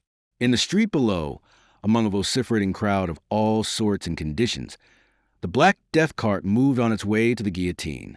It was preceded by a company of National Guards, and followed by the drummers and another company on foot. Within the fatal vehicle traveled 3 men and 2 women, accompanied by a constitutional priest, one of those renegades who had taken the oath imposed by the convention. The 2 women sat motionless, more like statues than living beings, their faces livid and horribly expressionless. So numb were their intelligences by fear. Of the men, one stood calm and dignified, another knelt at his prayers, and was subject, therefore, to the greater portion of the jibes the mob was offering these poor victims. The third, a very elegant gentleman in a green coat and buckskin breeches, leant nonchalantly upon a rail of the tumbril and exchanged jibes with the people. All 5 of them were in the prime of life, and, by their toilettes and the air that clung to them, belonged unmistakably to the noblesse. One glance did Mademoiselle bestow upon that tragic spectacle. Then with a shudder she drew back, her face going deathly white. "Why did you bid me look?" she moaned. "That for yourself you might see," he answered pitilessly, "the road by which your lover is to journey." "Mon Dieu!" she cried, wringing her hands. "It is horrible. Oh, you are not men, you revolutionists. You are beasts of prey, tigers in human semblance." He shrugged his shoulders. "Great injustices beget great reactions. Great wrongs can only be balanced by great wrongs. For centuries the power has lain with the aristocrats, and they have most foully abused it. For centuries the people of France have writhed beneath the armed heel of the nobility, and their blood, unjustly and wantonly shed, has saturated the soil until from that seed has sprung this overwhelming retribution. Now, when it is too late, you are repenting now, when at last some 25 million Frenchmen have risen with weapons in their hands to purge the nation of you. We are no worse than were you. Indeed, not so bad. It is only that we do in a little while, and therefore, while it lasts in greater quantity, what you have been doing through countless generations. Spare me these arguments, monsieur," she cried, recovering her spirit. "The whys and wherefores of it are nothing to me. I see what you are doing, and that is enough. But," and her voice grew gentle and pleading, her hands were held out to him, "you are good at heart, monsieur. You are generous, and you can be noble. You will give me the life that I have come to beg of you, the life you promised me. Yes, but upon terms, mademoiselle, and those terms you have heard." She looked a moment into that calm, set face, into the dark gray eyes that looked so solemn and betrayed so little of what was passing within. "And you say that you love me," she cried. "Hellas," he sighed. "It is a weakness I cannot conquer." "Look well down into your heart, M. La Belle," she answered him, "and you will find how egregious is your error. You do not love me. You love yourself, and only yourself. If you loved me, you would not seek to have me when I am unwilling. Above all things, you would desire my happiness. It is ever so when we truly love, and you would seek to promote it. If, indeed, you love me, you would grant my prayer and not torture me as you are doing. But since you only love yourself, you minister only to yourself, and seek to win me by force since you desire me." She ceased, and her eyes fell before his glance, which remained riveted upon her face. Immovable, he stood a moment or two. Then he turned from her with a little sigh, and leaning his elbow upon the window-sill, he gazed down into the crowds surging about the second tumbril. But although he saw much there that was calculated to compel attention, he heeded nothing. His thoughts were very busy, and he was doing what Mademoiselle had bidden him. He was looking into himself. And from that questioning, he gathered not only that he loved her, but that he loved her so well and so truly that, in spite even of all that was past, he must do her will and deliver up to her the man she loved. His resolve was but half taken when he heard her stirring in the room behind him. He turned sharply to find that she had gained the door. "Mademoiselle!" he called after her. She stopped, and as she turned, he observed that her lashes were wet. But in her heart there arose now a fresh hope, awakened by the name by which he had recalled her. "Whither are you going?" he asked. "Away, monsieur," she answered. "I was realizing that my journey had indeed been in vain." He looked at her a second in silence. Then, stepping forward, "Mademoiselle," he said very quietly, "your arguments have prevailed, and it shall be as you desire. The ci-devant Vicomte d'Ambreville shall go free." Her face seemed to grow of a sudden paler, and for an instant she stood still as if robbed of understanding. Then she came forward with hands outheld. "Said I not that you were good and generous? Said I not that you could be noble, monsieur?" she cried, as she caught his resisting hand and sought to carry it to her lips. "God will bless you, monsieur." He drew his hand away, but without roughness. "Let us say no more, mademoiselle," he begged. "But I will," she answered him. "I am not without heart, monsieur, and now that you have given me this proof of the deep quality of your love, she paused, as if at a loss for words. "Well, mademoiselle," he urged her, "I have it in my heart to wish that it were otherwise," she said, her cheeks reddening under his gaze. "If it were not that I account myself in honor bound to wed him, le Vicomte." "Stop," he interrupted her. He had caught at last the drift of what she was saying. "There is no need for any comedy, Suzanne. Enough of that had we at Boisvert." "It is not comedy," she cried with heat. "It was not altogether comedy at Boisvert." "True," he said, willfully misunderstanding her, that he might the more easily dismiss the subject. "It went nearer to being tragedy." Then abruptly he asked her, "Where are you residing?" She paused before replying. She still wanted to protest that some affection for him dwelt in her heart, although curbed to a greater extent even than she was aware by the difference in her stations, and checked by her plighted word to Ambreville. At last, abandoning a purpose which his countenance told her would be futile, "I am staying with my old nurse at Choisy," she answered him. "Henriette Godelier is her name. She is well known in the village, and seems in good favor with the patriots, so that I account myself safe. I am believed to be her niece from the country." "Hum," he snorted. "The citoyenne Godolier's niece from the country in silks?" That is what someone questioned, and she answered that it was a gown plundered from the wardrobe of some emigrated aristocrats. "Have a care, Suzanne," said he.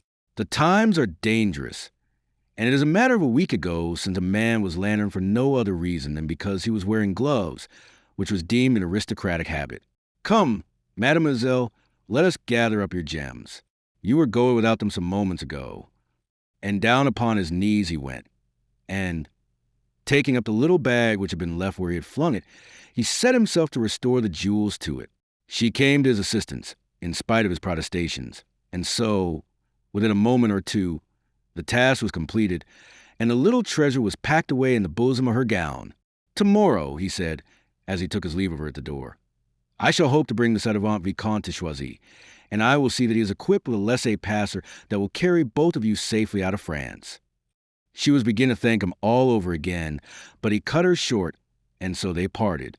Long after she was gone did he sit at his writing table, his head in his hands and his eyes staring straight before him. His face looked gray and haggard. The lines that sear it were lines of pain. "They say," he murmured once, thinking aloud, as men sometimes will in a moment of great stress, "that a good action brings its own reward. Perhaps my action is not a good one, after all, and that is why I suffer." And, burying his head in his arms, he remained thus with his sorrow until his official entered to inquire if he desired lights. Chapter 18. The Incorruptible. It was towards noon of the following day when Karen Laboulaye presented himself at the house of Duplay, the cabinet maker in the Rue Saint-Honoré, and asked of the elderly female who admitted him if he might see the citizen deputy Robespierre. A berlin stood at the door, the postilion at the horses' heads, and about it there was some bustle, as if in preparation of a departure. But Laboulaye paid no heed to it as he entered the house. He was immediately conducted upstairs to the Incorruptible's apartment, for he was too well known to so much as need announcing. In answer to the woman's knock, a gentle, almost plaintive voice from within bade them enter, and thus was Karen ushered into the humble dwelling of a humble and ineffective-looking individual whose power already transcended that of any other man in France, and who was destined to become still more before his ephemeral star went out. Into that unpretentious and rather close-smelling room, for it was bedchamber as well as dining room and study, stepped Laboulaye unhesitatingly, with the air of a man who was intimate with his surroundings and assured of his welcome in them. In the right-hand corner stood the bed on which the clothes were still tumbled. In the center of the chamber was a table all littered with the disorder of a meal partaken. On the left by the window sat Robespierre at his writing table, and from the overmantel at the back of the room a marble counterpart of Robespierre's own head and shoulders looked down upon the newcomer. There were a few pictures on the whitewashed walls and a few objects of art about the chamber, but in the main it had a comfortless air, which may in part have resulted from the fact that no fire had been lighted. The great man tossed aside his pen and rose as the door closed after the entering visitor. Pushing his horn-rimmed spectacles up onto his forehead, he stretched out his hand to Laboulaye. "It is you, Karen," he murmured in that plaintive voice of his.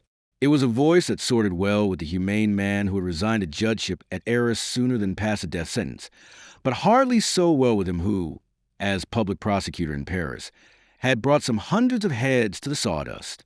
"I have been desiring to congratulate you upon your victory of yesterday," he continued, "even as I've been congratulating myself upon the fact that it was I who found you and gave you to the nation. I feared that I might not see you ere I left." "You are leaving Paris?" asked Laboulaye, without heeding the compliments in the earlier part of the other's speech. "For a few days. Business of a nation, my friend. But let us talk of you. Do you know that I am proud of you, chère Karen?"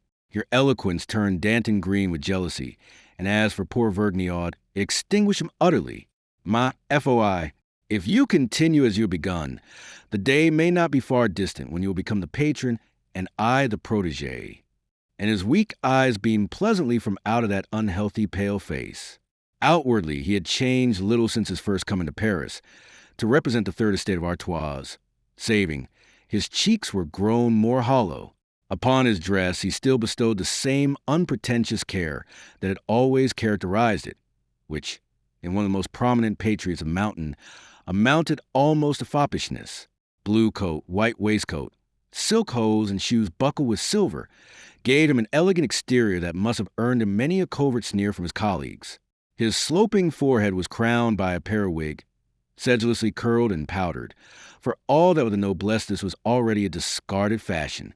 Laboulaye replied to his patron's compliments with the best grace he could command, considering how full of another matter was his mind. "I may congratulate myself, Maximilian," he added, "upon my good fortune in coming before you took your departure.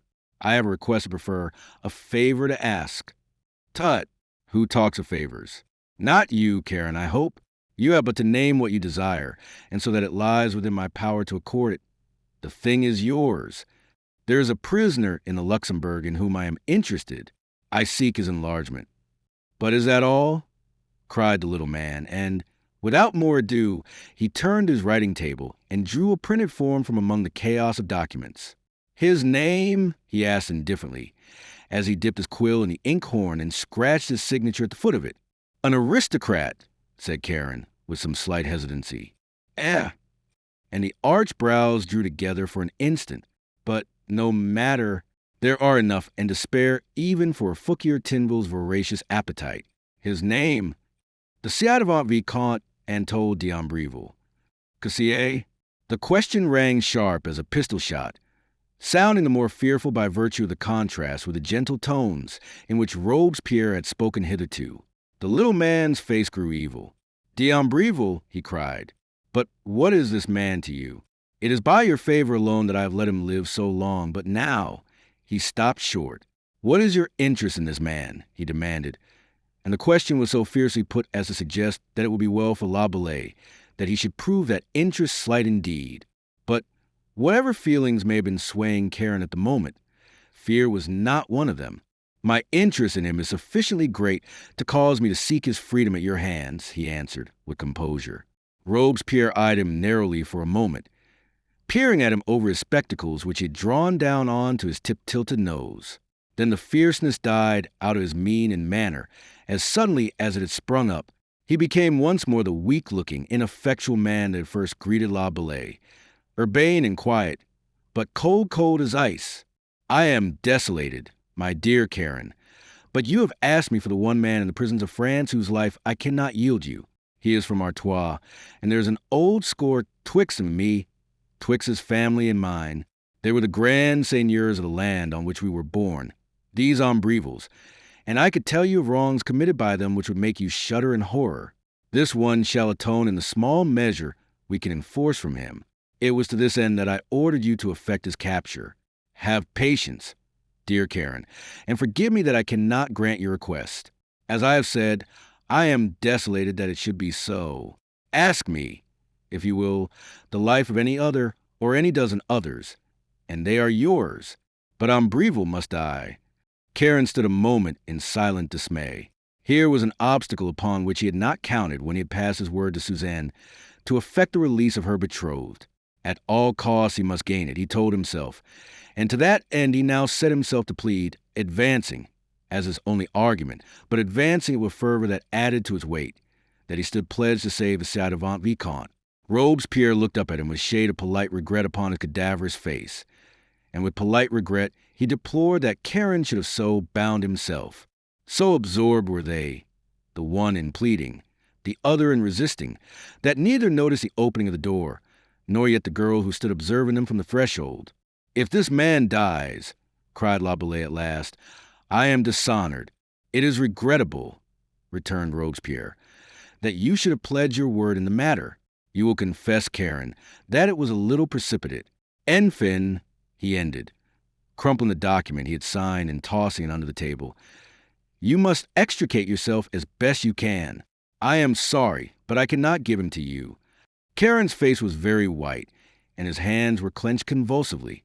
It is questionable whether in that moment he had not flung himself upon the incorruptible and enforced that which hitherto he had only besought, but that in that instant the girl stepped into the room. And is it really you, Karen? Came the melodious voice of Cecile. La Bellay started round to confront her, and stifled a curse at the untimely interruption which Robespierre was blessing as most timely. It is, Satan, he answered shortly. To add more shortly still, I am here on business with a citizen, your uncle. But before the girl could so much as appreciate the rebuke he leveled at her intrusion, her uncle had come to the rescue. The business, however, is at an end. Take charge of this good Karen, Cecile, whilst I make ready for my journey. Thus, sore at heart and chagrined beyond words, La Bellay was forced to realize his defeat and leave the presence of the incorruptible.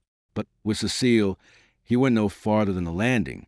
If you will excuse me, Citizen, he said abstractedly, I will take my leave of you. But I shall not excuse you, Karen, she said, refusing to see his abstraction. You will stay to dinner. I am sorry beyond measure, but you shall stay, she interrupted. Come, Karen, it is months since you were with us.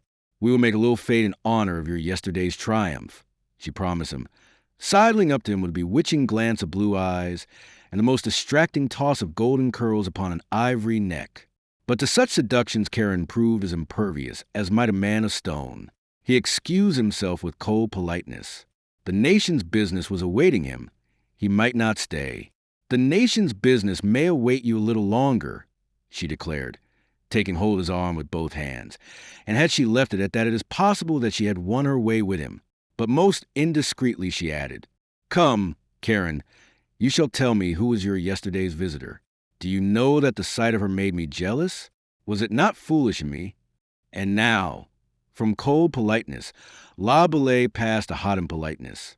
Roughly, he shook her detaining hands from him, and with hardly so much as a word of farewell, he passed down the stairs, leaving her white with passion at the slight he had thereby put upon her. The beauty seemed to pass out her face much as the meekness was wont to pass out of her uncle's when he was roused. Her blue eyes grew steely and cruel as she looked after him. "Wait, Karen," she muttered to herself. "I will cry quits with you." And then, with a sob of anger, she turned and mounted the stairs to her apartments. Chapter 19. The Theft. La Bellay sat once more in the Rue Nationale, and with his head in his hands, his elbows supported by the writing table, he stared before him, his face drawn with the pain and anger of the defeat he had sustained where no defeat had been expected. He had been so assured that he had but to ask for Ombreville's life, and it would be accorded him. He had promised Suzanne with such confidence, boasting almost that he could do this, and to do it he had pledged his word. And now, for very shame, he could not go to her and tell her that despite his fine promises, despite his bold bargaining, he was as powerless to liberate Ombreville as was she herself. And with reflection, he came to see that even did he bear her such a tale, she would not believe it. The infinite assurance of his power, implicit in everything that it said to her, must now arise in her memory and give the lie to his present confession of powerlessness. She would not believe him, and disbelieving him, she would seek a motive for the words that she would deem untrue, and that motive she would not find far to seek. She would account his present attitude the consummation of a miserable subterfuge by which he sought to win her confidence and esteem. She would. She must believe that he had but made a semblance of befriending her so disinterestedly only that he might enlist her kindness and regard and turn them presently to his own purposes. She would infer that he had posed as unselfish, as self-sacrificing almost, only that he might win her esteem, and that by telling her now that Robespierre was inflexible in his resolve to send Ombreville to the guillotine, he sought to retain that esteem whilst doing nothing for it, that he had ever intended to save Ombreville, she would not credit. She would think it all a cunning scheme to win his own ends. And now he bethought him of the grief that would beset her upon learning that her journey had indeed been fruitless. He smote the table a blow with his clenched hand and cursed the whole republic, from Robespierre down to the meanest sans-culotte that braved the CIRE in the streets of Paris. He had pledged his word, and for all that he belonged to the class whose right to honor was denied by the aristocrats, his word he had never yet broken. That circumstance, as personified by Maximilien Robespierre, should break it for him now was matter enough to enrage him, for than this never had there been an occasion on which such a breach could have been less endurable. He rose to his feet and set himself to pace the chamber, driven to action of body by the agonized activity of his mind. From the street rose the cry of the pastry cook going his daily rounds. As it had risen yesterday, he remembered, when Suzanne had been with him, and now of a sudden he stood still. His lips were compressed, his brows drawn together in a forbidding scowl, and his eyes narrowed until they seemed almost closed. Then with his clenched right hand, he smote the open palm of the other. His resolve was taken. By fair means or foul, with Robespierre's sanction or without it, he would keep his word, after not only the hope but the assurance he had given Suzanne that her betrothed should go free. He could do no less than accomplish the Vicomte's enlargement by whatever means should present themselves. And now to seek a way. He recalled the free pardon to which Robespierre had gone the length of appending his signature. He remembered that it had not been destroyed. Robespierre had crumpled in his hand and tossed aside. And by now Robespierre would have departed, and it should not be difficult for him, the protégé and intimate of Robespierre, to gain access to the incorruptible's room. If only he could find that document and fill in the name of Ombreville, the thing would be as good as done. True, he would require the signatures of 3 other deputies, but one of these he could supply himself, and another 2 were easily to be requisitioned, seeing that already it bore Robespierre's. And then as suddenly as the idea of the means had come to him, Came now the specter of the consequences to affright him. How would it fare with him on Robespierre's return? How angry would not Robespierre be upon discovering that his wishes had been set at naught, his very measures contravened, and this by fraud? And in Robespierre's anger, there were few things more terrible in '93. It was an anger that shore away heads as recklessly as wayside flowers are flicked from their stems by the idler's cane. For a second it daunted him. If he did this thing, he must seek refuge in flight. He must leave France, abandon a career which was so full of promise for him, and wander abroad, a penniless fortune hunter. Well might the prospect give him pause. Well might it cause him to survey that pale, sardonic countenance that eyed him gloomily from the mirror above his mantel shelf, and ask it mockingly if it thought that Suzanne de Belcourt, or indeed any woman living, were worthy of so great a sacrifice. What had she done for him that he should cast away everything for her sake? Once she had told him that she loved him, only to betray him. Was that a woman for whom a man should wanton his fortunes? And then he smiled derisively, mocking his reflections in the mirror even as he mocked himself. Poor fool, he muttered. It is not for the sake of what you are to her. Were it for that alone, you would not stir a finger to gratify her wishes. It is for the sake of what she is to you, Karen. He turned from the mirror, his resolve now firm, and going to the door, he called his official. Briefly, he instructed Brutus touching the packing of a valise, which he would probably need that night. "You are going a journey, citizen?" inquired Brutus, to which La Bellais returned a short answer in the affirmative. "Do I accompany you?" inquired the official, to which La Bellais shook his head. At that Brutus, who, for all his insolence of manner, was very devotedly attached to his employer, broke into remonstrances, impertinent of diction, but affectionate of tenor. He protested that La Bellais had left him behind and lonely during his mission to the army in Belgium, and he vowed that he would not be left behind again. Well, we shall see, Brutus," answered the deputy, laying his hand upon the fellow's shoulder. "But I am afraid that this time I am going farther than you would care to come." The man's ferrety eyes were raised a sudden to La Bellais's face in a very searching glance. Karen's tone had been laden with insinuation. "You are running away," cried the official. "Essay, my good Brutus, what folly! Why should I run away, and from whom, pray?" "I know not that, but you are. I heard it in your voice. And you do not trust me, Citizen La Bellais," the fellow added in a stricken voice. "I have served you faithfully these 2 years, and yet you have not learned to trust me." I do, my friend. You go too fast at your conclusions. Now see to my valise, and on my return perhaps I'll tell you where I am going, and put your fidelity to the test. And you will take me with you? Why, yes, La Bellais promised him, unless you should prefer to remain in Paris. With that he got away, and leaving the house, he walked briskly up the street, round the corner, and on until he stood once more before the Place. "Has the citizen Robespierre departed yet?" he inquired of the woman who answered his peremptory knock. "He has been gone this hour, Citizen La Bellais," she answered. "He started almost immediately after you left him." "Diable," grumbled Karen, with well-feigned annoyance. "Quel contretemps. I have left a most important document in his room, and of course it will be locked." "But the citoyenne Cécile has the key," answered the woman, eager to oblige him. "Why, yes, naturally. Now that is fortunate. Will you do me the favor procure the key from me, citoyenne, for a few moments, telling her, of course, that it is I who need it, but certainly Montez, citoyenne." And with a wave of the hand towards the stairs, she went before him. He followed leisurely, and by the time he had reached Robespierre's door, her voice floated down to him from above, calling the incorruptible's niece. Next he heard Cecile's voice replying, and then a whispered conference on the landing overhead, to the accompaniment of the occasional tinkle of a bunch of keys. Presently the domestic returned, and unlocking the door, she held it open for La Bellais to pass. From her attitude it seemed to Karen as if she were intentioned, probably she had been instructed, to remain there while he obtained what he sought.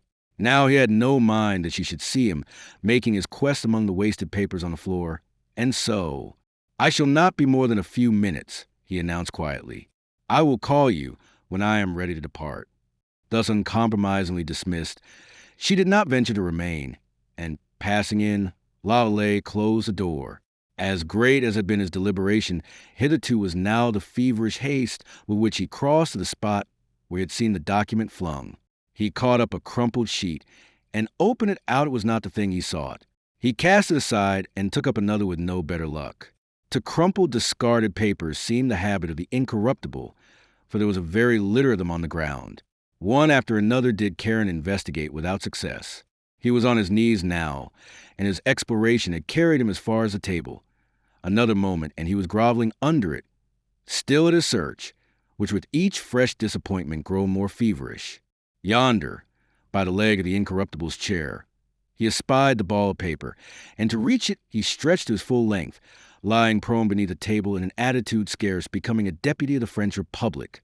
But it was worth the effort and the disregard of dignity, for when presently on his knees he smoothed out that document, he discovered it to be the one he sought the order upon the jailers of the Luxembourg to set at liberty a person or persons whose names were to be filled in, signed by Maximilien Robespierre.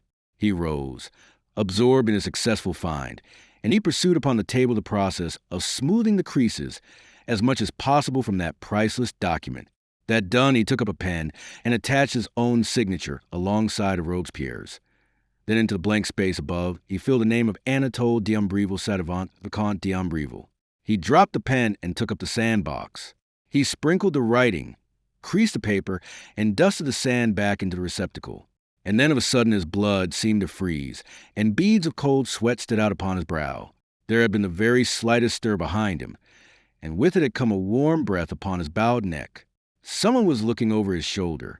An instant he remained in that bowed attitude with head half raised. Then suddenly straightening himself, he swung round and came face to face with Cécile Deshayes. Confronting each other, and very close they now stood, and each was breathing with more than normal quickness. Her cheeks were white, her nostrils dilated and quivering, her blue eyes baleful and cruel, whilst her lips wore never so faint a smile. For a second La Bellay looked the very picture of foolishness and alarm. Then it seemed as if he drew a curtain, and his face assumed the expressionless mask that was habitual to it in moments of great tension. Instinctively he put behind him his hands which held the paper. Cecile's lips took on an added curl of scorn as she observed the act. "You thief," she said very low but very fiercely. "That was the paper that you left behind you, was it?" "The paper that I have is certainly the paper that I left behind," he answered serenely, for he had himself well in hand by now. "And as for dubbing me a thief so readily," he paused and shrugged his shoulders, "you are a woman," he concluded, with an air suggesting that that fact was a conclusion to all things. "Fool," she blazed, "do you think to overcome me by quibbles? Do you think to dupe me with words and shrugs? My dear Cecile," he begged half whimsically, "may I implore you to use some restraint? Inured as I am to the unbounded license of your tongue and to the abandon that seems so inherent in you, let me assure you that." "Ah, you can say Cecile now," she cried, leaving the remainder of his speech unheeded. "Now that you need me, now that you want me to be a party to your treacherous designs against my uncle. Oh, you can say Cecile and dear Cecile instead of your everlasting Satan. It seems I am doomed to be always misunderstood by you," he laughed, and at the sound she started as if he had struck her. Had she but looked in his eyes, she had seen no laughter there. She might have realized that murder rather than mirth was in his soul, for at all costs, he was determined to hold the paper he had been at such pains to get. "I understand you well enough," she cried hotly, her cheeks flaming red of a sudden. "I understand you, you thief, you trickster. Do you think that I heard nothing of what passed this morning between my uncle and you? Do you think I did not know whose name you have written on that paper? Answer me," she commanded him. "Since you know so much, what need for any questions?" Quoth he coolly, transferring the coveted paper to his pocket as he spoke. "And since we are so far agreed that I am not contradicting anything you say, nor indeed intend to, perhaps you will see the convenience of ending an interview that promises to be fruitless. My dear Cecile, I am very grateful to you for the key of this room. I beg that you will make my compliments to the citizen your uncle upon his return, and inform him how thoroughly you ministered to my wants." With that, and a superb air of insouciance, he made shift to go, but fronting him she barred his way. "Give me that paper, sclare it," she demanded imperiously. "You shall not go until you surrender it. Give it to me, or I will call to play. You may call the devil for aught I care, you little fool, he answered her, very pleasantly. Do you think the play will be mad enough to lay hands upon a deputy of the convention in the discharge of the affairs of the nation? It is a lie. Why, of course it is, he admitted sweetly. But the play will not be aware of that. I shall tell him. Tut, he won't believe you. I'll threaten him with the guillotine, if he does. And I should think that the play has sufficient dread of the national barber not to risk having his toilet performed by him. Now be reasonable and let me pass.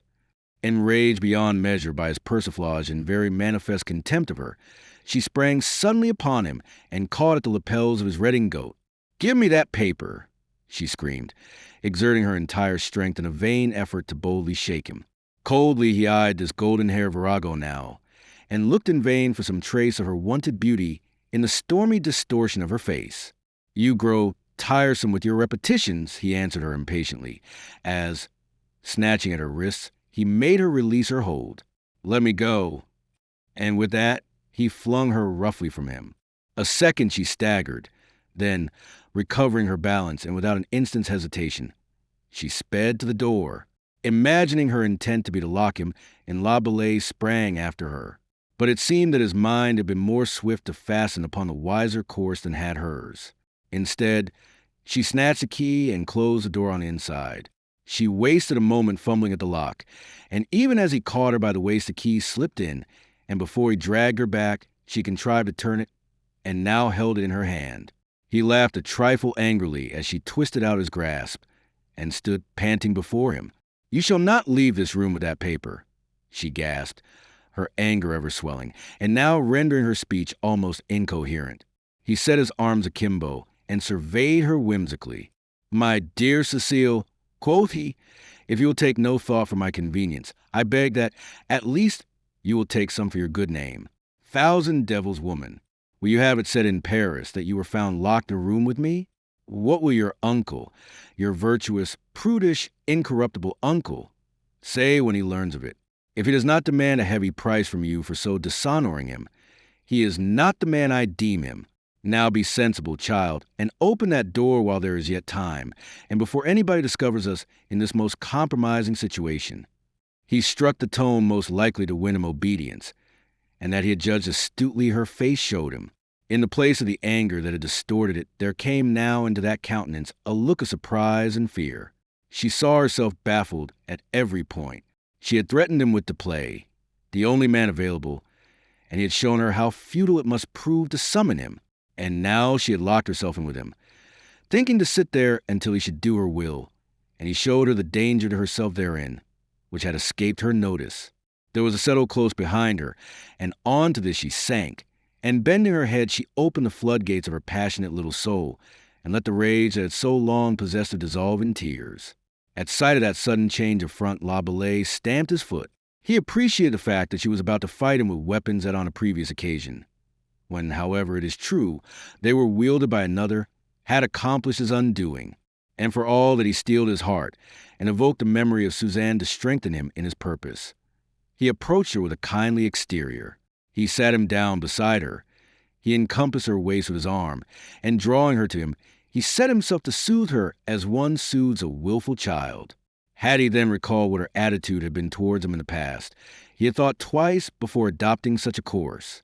But in his mind there was no sentiment that was not brotherly, and far from his wishes was it to invest his action with any other than fraternal kindness.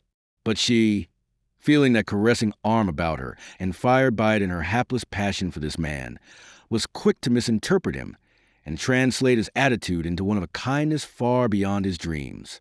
She nestled closer to him. At his bidding her weeping died down and ceased. There, Cecile, you will give me the key now, he begged. She glanced up at him shyly through wet lashes, as peeps the sun through April clouds. There is nothing I will not do for you, Karen, she murmured. See, I will even help you to play the traitor on my uncle. For you love me a little, cher Karen, is it not so? He felt himself grow cold from head to foot, and he grew sick at the thought that by the indiscretion of his clumsy sympathy, he had brought this down upon his luckless head.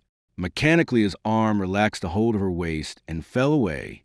Instinctively, she apprehended that all was not as she had thought. She turned on the seat to face him squarely, and caught something of the dismay in his glance of the loathing almost, for what is more loathsome to a man than to be wooed by a woman he desires not? Gradually, inch by inch, she drew away from him, ever facing him, and her eyes ever on his, as if fascinated by the horror of what she saw. Thus until the extremity of the settle permitted her to go no farther. She started, then her glance flickered down, and she gave a sudden gasp of passion. Simultaneously, the key rang on the boards at Karen's feet, angrily flung there by Cecile. "Go!" she exclaimed in a suffocating voice, "and never let me see your face again." For a second or two he sat quite still, his eyes observing her with a look of ineffable pity, which might have increased her disorder had she perceived it. Then slowly he stooped and took up the key. He rose from the settle and without a word, for words he realized, could do no more than heighten the tragic banality of the situation. He went to the door, unlocked it, and passed out. Huddled in her corner sat Cecile, listening until his steps had died away on the stairs. Then she cast herself prone upon the settle, and in a frenzy of sobs and tears, she vented some of the rage and shame that were distracting her. Chapter 20. The Gratitude of Ombreville. What La Bellay may have lacked in knowledge of woman's ways, he made up for by his knowledge of Cecile, and from this he apprehended that there was no time to be lost if he would carry out his purpose. Touching her dismissal of him, he permitted himself no illusions. He rated it at its true value. He saw in it no sign of relenting of generosity, but only a desire to put an end to the shame which his presence was occasioning her. He could imagine the lengths to which the thirst of vengeance would urge a scorned woman, and of all women he felt that Cecile's scorn was the most to be feared. She would not sit with folded hands. Once she overcame the first tempestuous outburst of her passion, she would be up and doing, straining every sense to outwit and thwart him in his project, whose scope she must have more than guessed. Reasoning thus, he clearly saw not only that every moment was of value, but that flight was the only thing remaining him if he would save himself as well as Ombreville. And so he hired him a cabriolet, and drove in all haste to the house of Billaud Varennes, the deputy, from whom he sought to obtain one of the 2 signatures still needed by his order of release. He was disappointed at learning that Varennes was not at home, though, had he been able to peep an hour or so into the future, he would have offered up thanks to heaven for that same deputy's absence. His insistent and impatient questions elicited the information that probably Varennes would be found at Février's. And so to Février's famous restaurant in the Old Palais Royal went La Bellay, and there he had the good fortune to find not only Billaud Varennes, but also the deputy Carnot. Nor did fortune end her favors there. She was smiling now upon Karen, as was proved by the fact that neither the Varennes nor Carnot did the name of Ombreville mean anything. Robespierre's subscription to the document was accepted by each as affording him a sufficient warrant to append his own signature, and although Carnot asked a question or two, it was done in an idle humor, and he paid little attention to such replies as Karen made him. Within 5 minutes of entering the restaurant, La Bellay was in the street again, driving by way of the Pont Neuf to the Luxembourg. At the prison he encountered not the slightest difficulty. He was known personally to the officer, of whom he demanded the person of the ci devant Vicomte, and his order of release was too correct to give rise to any hesitation on the part of the man to whom it was submitted. He was left waiting a few moments in a chamber that did duty as a guardroom, and presently the Vicomte, looking pale and trembling with excitement at his sudden release, stood before him. "You!" he muttered upon beholding La Bellay. But the Republican received him very coldly, and hurried him out of the prison with scant ceremony.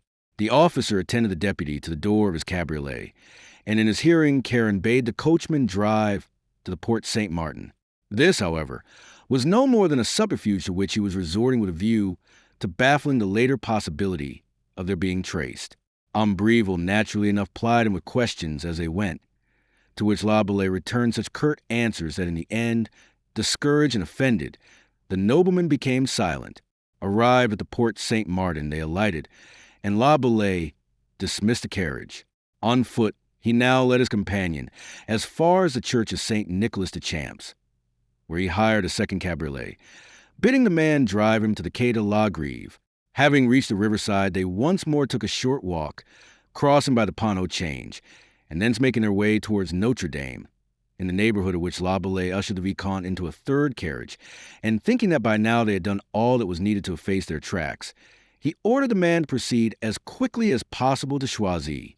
They arrived at that little village on the Seine an hour or so later, and having rid themselves of their conveyance, Karen inquired and discovered the way to the house of Céline Godelier. Mademoiselle was within, and at sound of Karen's voice questioning the erstwhile servant who had befriended her, she made haste to show herself, and at a word from her, Henriette admitted the two men and ushered them into a modest parlor, where she left them with Mademoiselle. La Bellay was the first to speak. "I trust that I have not kept you waiting over long, Céline," he said, by way of saying something. "Monsieur," she answered him, with a look that was full of gratitude and kindliness, "you have behaved nobly, and to my dying day I shall remember it." This La Bellay deprecated by a gesture, but uttered no word as the Vicomte now stepped forward and bore Suzanne's hand to his lips. "Mademoiselle," said he, "Monsieur Lay here was very reticent touching the manner in which my release has been gained. But I never doubted that I owed it to your good efforts, and that you had adopted the course suggested to you by my letter and bought me from the Republic." La Bellay flushed slightly as much at the contemptuous tone as at the words in which Ambreville referred to the Republic. "It is not to me, but to our good friend M. La Bellay, that you should address your thanks, monsieur." "Ah, vraiment?" exclaimed the Vicomte, turning a supercilious eye upon the deputy, for with his freedom he seemed to have recovered his old habits. "I have not sold you to the Céline," said La Bellay, the words being drawn from him by the other's manner. "I am making her a present of you, a sort of wedding gift." And his lips smiled, for all that his eyes remained hard. Ambreville made him no answer, but stood looking from the deputy to Suzanne in some hesitation. The expressions which his very lofty dignity prompted, his sense of fitness, feeble though it was, forbade him, and so there followed a pause which, however, was but brief, for La Bellay had yet something to say. It had just come to him with a dismaying force that in the haste of his escape from Paris with the Vicomte, he had forgotten to return to his lodging for a passport that he was fortunately possessed of. It was a laissez-passer, signed and left in blank, with which he had been equipped against the possibility of the need for it arising, when he had started upon the convention's errand to the army of Dumouriez. Whilst on his way to Robespierre's house to secure the order of release, he had bethought him of filling in that passport for 3 persons, and thus, since the remain must entail his ruin and destruction, make his escape from France with Mademoiselle and the Vicomte. It was his only chance. Then, in the hurry of the succeeding incidents, the excitement that had attended them, and the imperative need for haste in getting the Vicomte to Choisy, he had put the intended return to his lodging from his mind, overlooking until now the fact that not only must he go back for the valise which he had bidden Brutus pack, but also for that far more precious passport. It now became necessary to explain the circumstances to the companions, and in explaining them the whole affair, from Robespierre's refusal to grant him the life of the Vicomte down to the means to which he had had recourse, could not be kept from transpiring. As she listened, Suzanne's expression changed into one of ineffable wonder. "And you have done this for me?" she cried, when at last he paused. "You have ruined your career and endangered your life?" La Bellay shrugged his shoulders. "I spoke overconfidently when I said that I could obtain you the Vicomte's pardon. There proved to be a factor on which I had not counted. Nevertheless, what I had promised I must fulfill. I was by honor bound to leave nothing undone that might result in the Vicomte's enlargement." Ambreville laughed softly, but with consummate amusement. "A sans-culotte with a sense of honor is such an anomaly," he began, when Mademoiselle interposed, a note of anger sounding in her voice. "M. d'Ambreville means to pay you a compliment," she informed La Bellay, "but he has such an odd way of choosing his expressions that I feared you might misunderstand him." La Bellay signified his indifference by a smile. "I am afraid this ci-devant Vicomte has not yet learned his lesson," said he, "or else he is like the sinner who upon recovering health forgot the penitence that had come to him in the days of sickness. But we have other matters to deal with, Satan, and, in particular, the matter of the passport." "Fool that I am," he cried bitterly. "I must return to Paris at once," he announced briskly. "There is no help for it. We will hope that as yet the way is open to me, and that I shall be permitted to go and to return unmolested. In such a case the rest is easy, except that you will have to suffer my company as far as the frontier." It was Mademoiselle who accompanied him to the door. "Monsieur," she said, in a voice that shook with the sincere intensity of her feelings, "think me not ungrateful that I have said so little, but your act has overwhelmed me. It is so truly noble that to offer you thanks that are but words seems toned little short of banality." "Tut," he laughed, "I have not yet done half. It will be time to thank me when we are out of France." "And you speak so lightly of leaving France," she cried. "But what is to become of you? What of your career?" "Other careers are possible in other countries," he answered, with a lightness he did not feel. "Who knows, perhaps the English or the Prussians might be amenable to a change of government. I shall seek to induce one or the other of them to become a republic, and then I shall become once more a legislator." With that, and vowing that every moment he remained their chances of leaving France grew more slender, he took his leave of her, expressing the hope that he might be back within a couple of hours. Mademoiselle watched him to the garden gate. Then, closing the door, she returned within. She discovered her betrothed, he whom La Bellay had called her lover, standing with his back to the fire, his hands clasped behind him, the very picture of surliness. He made none of the advances that one might look for in a man placed as he was at that moment. He greeted her, instead, with a complaint. "Will you permit me, mademoiselle, to say that in this matter you have hardly chosen the wiser course?" "In what matter?" quoth she, at a loss to understand him. "In the matter of my release. I advised you in my letter to purchase my freedom. Had you done so, we should now be in a position to start for the frontier, for you would have made a passport a part of your bargain. Instead of this, not only are we obliged to run the risk of waiting, but even if this fellow should return, we should be affronted by his company for some days to come." And the Vicomte sniffed the air in token of disgust. Suzanne looked at him in an amazement that left her speechless for a moment. At last, "And this is your gratitude?" she demanded. "This is all that you have to say in thanks for the discomfort and danger that I have suffered on your behalf? Your tone is oddly changed since you wrote me that pitiable letter from Belgium, M. Le Vicomte." He reddened slightly. "I am afraid that I have been clumsy in my expressions," he apologized. "But never doubt my gratitude, mademoiselle. I am more grateful to you than words can tell. You have done your duty to me as few women could." The word duty offended her, yet she let it pass. In his monstrous vanity, it was often hopeless to make him appreciate the importance of anything or anybody outside of himself. Of this the present occasion was an instance. "You must forgive me my seeming thanklessness, mademoiselle," he pursued. "It was the company of that sans-culotte rascal that soured me. I had enough of him a month ago, when he brought me to Paris. It offended me to have him stand here again in the same room with me, and insolently refer to his pledged word, as though he were a gentleman born." "To whom do you refer?" quoth she. "Ma foi, how many of them are there?" "Why, to this fellow La Bellay?" "So it seemed, and yet I could not believe of you. Do you not realize that your ingratitude approaches the base?" He vouchsafed her a long, cold stare of amazement. "Mordieu!" he ejaculated at last. "I am afraid that your reason has been affected by your troubles.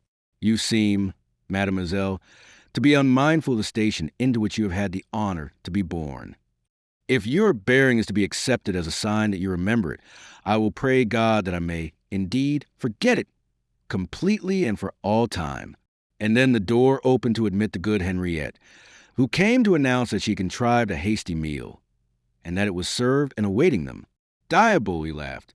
"Those are the first words of true wit that I have heard these many days. I swear," he added, with a pleasantness that was oddly at variance with his sullen humor of a moment back, "that I have not tasted human food these 4 weeks, and as for my appetite, it is capable of consuming the whole patrimony of St. Peter. Lead the way, my good Henriette. Come, mademoiselle." Chapter 21. The Arrest. Facts prove how correct had been La Bellay's anticipations of the course that Cecile would adopt. Within a half hour of his having quitted the house of Billaud Varennes, she presented herself there and demanded to see the deputy. Upon being told that he was absent, she determined to await his return. And so, for the matter of an hour, she remained in the room where the porter had offered her accommodation, fretting at the delay, and only restrained from repairing to some other member of the convention by the expectation that the next moment would see Varennes arrive. Arrive he did at last, when her patience was all but exhausted, and excitedly she told her tale of what had taken place. Varenus listened gravely and cross-questioned her in his unbelief, for it seemed, indeed, monstrous that a man of La Belay's position should ruin so promising a future as was his by an act for which Varenus could not so much as divine a motive. But her story hung together so faithfully, and was so far borne out by the fact that Varenus himself had indeed signed such a document as she described, that in the end the deputy determined to take some steps to neutralize the harm that might have been done. Dismissing the girl with the assurance that the matter should have his attention, he began by dispatching a courier to Robespierre at Chartres, where he knew the incorruptible to be. That done, he resorted to measures for La Belay's detention, but this proved a grave matter. What if, after all, that half-hysterical girl's story should be inaccurate? In what case would he find himself if, acting upon it in the meantime, he should order Karen's arrest? The person of a deputy was not one to be so lightly treated, and he might find himself constrained to answer a serious charge in consequence. Thus, partly actuated by patriotism and the fear of Robespierre, and partly restrained by patriotism and the fear of La Belay, he decided upon a middle course, that of simply detaining La Belay at his lodging until Robespierre should either return or send an answer to his message. Thus, whilst leaving him perfect freedom of movement within his own apartments, he would yet ensure against his escape, so that should Robespierre demand him, he could, without difficulty, be produced. To this end, he repaired with sous-lieutenant and 6 men to La Belay's house in the Rue Nationale, intending to station the soldiers there with orders not to allow the deputy to go out, and to detain and question all who sought admittance to him. He nourished a hope that the ci-devant Vicomte might still be with La Belay. At the Rue Nationale, however, he was to discover that neither deputy nor aristocrat was to be found. Brutus informed him that he was expecting the citizen La Belay, but beyond that he would say nothing, and he wisely determined to hold his peace touching the valise that he had been ordered to pack and the fact that he knew the deputy meditated leaving Paris. Brutus had learnt the value of silence, especially when those who sought information were members of the convention. Alarmed at this further corroboration of Cecile's story of treachery, Varenus left the military at Karen's house, with orders not to allow the deputy to again depart if in the meantime he should happen to return, whilst to every barrier of Paris he sent instructions to have La Belay detained if he should present himself. By these measures he hoped still to be able to provide against the possibility of Karen's seeking to leave Paris. But Karen had been gone over an hour, and as a matter of fact, he was back again in Paris within a very little time of these orders having been issued. At the Barrière d'Offre, although recognized, he was not molested, since the orders only and distinctly concerned his departure and nowise his arrival. Thus, not until he had reached his lodgings did he realize that all was not as he had hoped, and even then it was only within doors that he made the discovery, when he found himself suddenly confronted by the sous-lieutenant, who was idling in the passage. The officer saluted him respectfully, and no less respectfully, though firmly, informed him that, by order of the citizen deputy Billaud Varenus, he must ask him to confine himself to his own apartments until further orders. But why, citizen officer? La Belay demanded, striving to exclude from his voice any shade of the chagrin that was besetting him. What did these orders mean? The officer was courtesy personified, but explanations he had none to give. For the excellent reason, he urged that he was possessed of none. He was a soldier, and he had received orders which he must obey, without questioning either their wisdom or their justice. Appreciating the futility of bearing himself otherwise, since his retreat was already blocked by a couple of gendarmes, Karen submitted to the inevitable. He mounted leisurely to his study, and the ruin that stared him in the eyes was enough to have daunted the boldest of men. Yet, to do him justice, he was more concerned at the moment with the consequences this turn of affairs might have for Mademoiselle than with his own impending downfall. That he had Cecile to thank for his apprehension he never doubted, yet it was a reflection that he readily dismissed from his mind. In such a pass as he now found himself, none but a weakling could waste time and energy in bewailing the circumstances that had conspired to it. In a man of La Belay's caliber and mettle, it was more befitting to seek a means to neutralize as much as possible the evil done. He called Brutus and cross-questioned him regarding the attitude and behavior of the soldiery since their coming. He learnt that nothing had been touched by them, and that they were acting with the utmost discreetness, taking scrupulous care not to exceed the orders they had received, which amounted to detaining La Bellay and nothing more. You think, then, that you might come and go unmolested? He asked. I think that I might certainly go, but whether they would permit me to return once I had left, I cannot say. So that they will let you pass out, that is all that signifies at the moment, said Karen. Should they question you, you can tell them that you're going to dine and to fetch me my dinner from Berthan's. As a matter of fact, I shall want you to go to Choisy with a letter, which you must see does not fall into the hands of any of these people at the convention. Give me the letter, citizen, and trust me to do the rest, answered the faithful Brutus. La Bellay searched the drawer of his writing table for the blank passport he required. Having found it, he hesitated for a moment how to fill it in. At last he decided and set down 3 names, Pierre, Francois, and Julie Michael players, going to Strasbourg, to which he added descriptions of himself, the Vicomte and Mademoiselle. He reasoned that in case it should ultimately prove impossible for him to accompany them, the passport, thus indited, would still do duty for the other 2. They could easily advance some excuse why the 3rd person mentioned was not accompanying them. From this it will be seen that La Bellay was far from having abandoned hope of effecting his escape, either by his own resourcefulness or by the favor of Robespierre himself, whose kindness for him, after all, was a factor worth reckoning upon. To Mademoiselle he now wrote as follows. He subscribed a letter with his initials, and, having enclosed the passport and sealed the package, he gave it to Brutus, with the most minute instructions touching its delivery. These instructions Brutus carried out with speed and fidelity. He was allowed to quit the house without so much as a question, which left his plan for readmittance the greater likelihood of succeeding. In something less than an hour, for he hired himself a horse at the nearest post-house, he had delivered his letter to Mademoiselle at Choisy. Its contents sowed in her heart the very deepest consternation, a consternation very fully shared by the Vicomte. Tenez, he exclaimed when he had read it, perhaps now you will admit the justice of my plaint that you did not make a simple purchase of my liberty, as I counseled you, instead of entering into this idiotic compact with that sans-culotte. She looked at him a moment in silence. She was suffering, as it was at the very thought that La Bellay's life might be in danger in consequence of what he had done for her. With reluctance had she accepted the sacrifice of his career, which he had made to serve her. Now that it became the question of a sacrifice of life, as well she was dismayed. All the wrongs that she and hers had done, that man seemed to rise up and reproach her now. And so, when presently she answered the Vicomte, it was no more than natural that she should answer him impatiently. I thought, monsieur, that we had already discussed and settled that. Settled it? He echoed with a sneer. It seems none so easy to settle.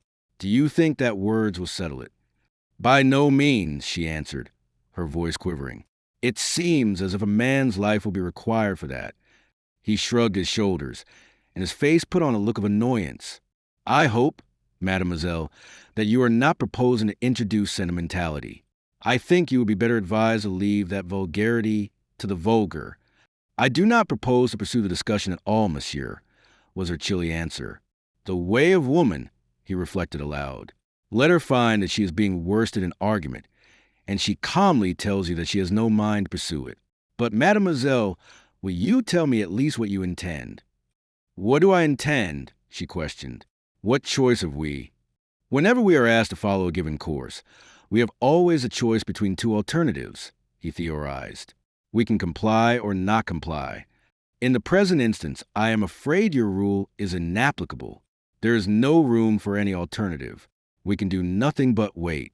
She looked at him impatiently, and wearily she sank onto a chair. Monsieur, she said, as calmly as might be, I am almost distracted by my thoughts as it is. I don't know whether you are seeking to complete the rout of my senses. Let me beg of you at least not to deal in riddles with me. The time is ill chosen. Tell me bluntly what is in your mind, if indeed anything. He turned from her peevishly and crossed to the window. The twilight was descending, and the little garden was looking gray in a now pallid light. Her seeming obtuseness was irritating him.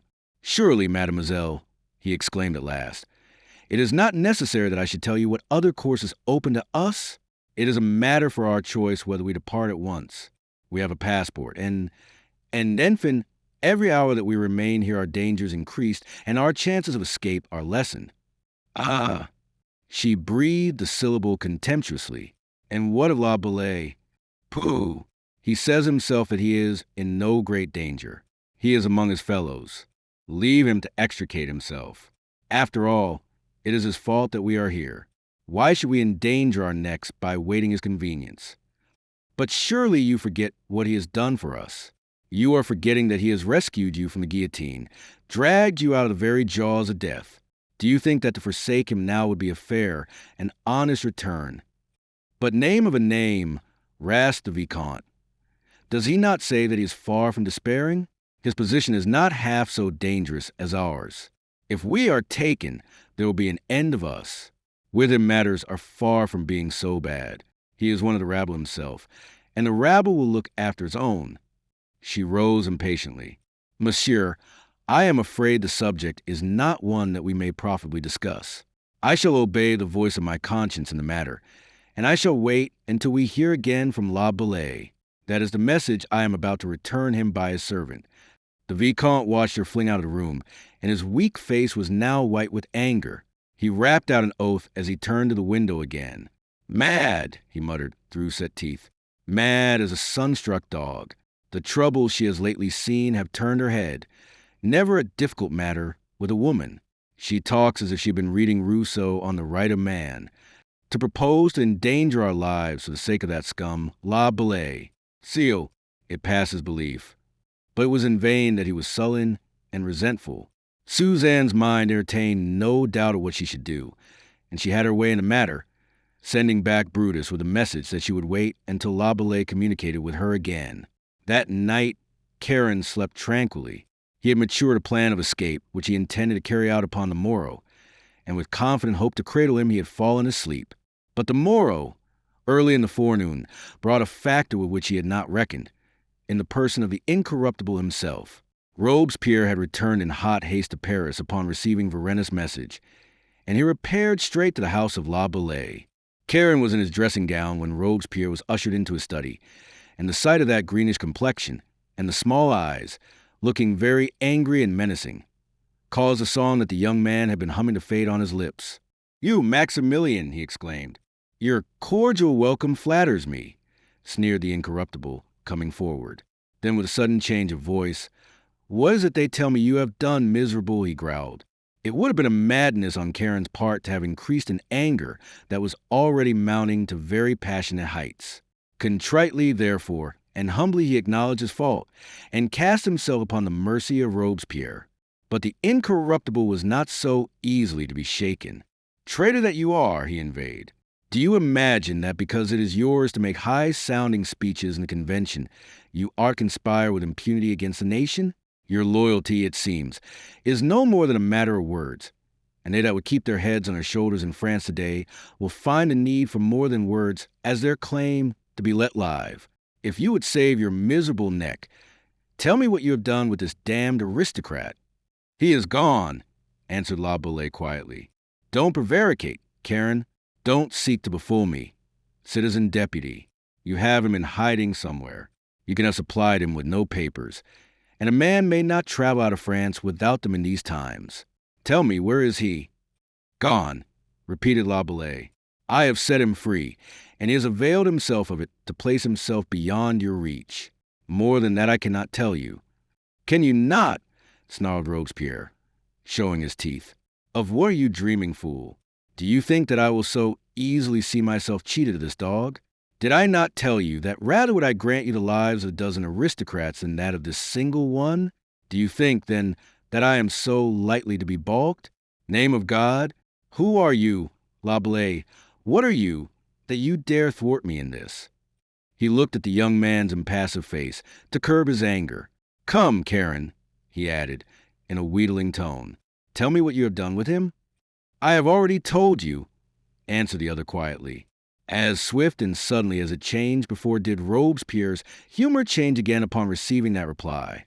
With a snort of anger, he strode to the door and threw it open. "Citizen Lieutenant," he called, in a rasping voice. "Here, citizen," came a voice from below. "Give yourself the trouble of coming up with a couple of men. Now, Citizen La Bellay," he said more composedly, as he turned once more to the young man, Since you will not learn reason, you may mount the guillotine in his place. Karen paled slightly as he inclined his head in silent submission. At that moment, the officer entered with his men at his heels. "Arrest me that traitor," Maximilian commanded, pointing a shaking finger at Karen. "To the Luxembourg with him. If you will wait while I change my dressing gown for a coat, citizen officer," said La Bellay composedly, "I shall be grateful." Then, turning to his official, Brutus, he called, "Attend me." He had an opportunity, while Brutus was helping him into his coat, to whisper in the fellow's ear, "Let her know." More he dared not say, but to his astute official that was enough. And with a sorrowful face, he delivered to Suzanne, a few hours later, the news of La Bellay's definite arrest and removal to the Luxembourg. At Brutus's description of the scene, there had been twixt Robespierre and Karen, she sighed heavily, and her lashes grew wet. "Poor, faithful La Bellay," she murmured. "God aid him now." She bore the news to D'Ambreville, and upon hearing it, he tossed aside the book that had been engrossing him and looked up, a sudden light of relief spreading on his weak face. "It is the end," said he, as though no happier consummation could have attended matters, "and we have no more to wait for. Shall we set out today?" he asked, and urged the wisdom of making haste. "I hope and I pray God that it may not be the end, as you so fondly deem it, monsieur," she answered him. "But whether it is the end or not, I am resolved to wait until there is no room for any hope." "As you will," he sighed wearily. "The issue of it all will probably be the loss of our heads. But even that might be more easily accomplished than to impart reason to a woman. Or unselfishness, it seems to a man," she returned, as she swept angrily from the room. Chapter 22. The Tribunal. At the bar of the Revolutionary Tribunal stood Deputy Karen La Bellay upon his trial for treason to the nation and contravention of the ends of justice. Fouquier Tinville, the sleuth-hound Attorney General, advanced his charges and detailed the nature of the young revolutionist's crime. But there was in Fouquier Tinville's prosecution a lack of virulence for once, just as among La Bellay's fellows. Sitting in judgment, there was a certain uneasiness, for the revolution was still young, and it had not yet developed that Saturnian habit of devouring its own children, which was later to become one of its main features. The matter of La Bellay's crime, however, was but too clear, and despite the hesitancy on the part of the jury, despite the unwanted tameness of Tinville's invective, the tribunal's course was well defined and admitted of not the slightest doubt. And so, the production of evidence being dispensed with by Karen's ready concurrence and acknowledgment of the offense, the president was on the point of formally asking the jury for their finding, when suddenly there happened a commotion, and a small man in a blue coat and black-rimmed spectacles rose at Tinville's side and began an impassioned speech for the defense. This man was Robespierre, and the revolutionists sitting there listened to him in mute wonder, for they recalled that it was upon the Incorruptible's own charge their brother deputy had been arrested. Ardently did Maximilian pour out his eloquence, enumerating the many virtues of the accused and dwelling at length upon his vast services to the Republic, his hitherto unfaltering fidelity to the nation and the people's cause, and lastly, deploring that in a moment of weakness he should have committed the indiscretion which had brought him where he stood. And against this thing of which he was now accused, Robespierre bade the deputies of the jury balance the young man's past, and the much that he had done for the revolution, and to offer him, in consideration of all that, a chance of making atonement and regaining the position of trust and of brotherly affection which for a moment he had forfeited. The court was stirred by the address.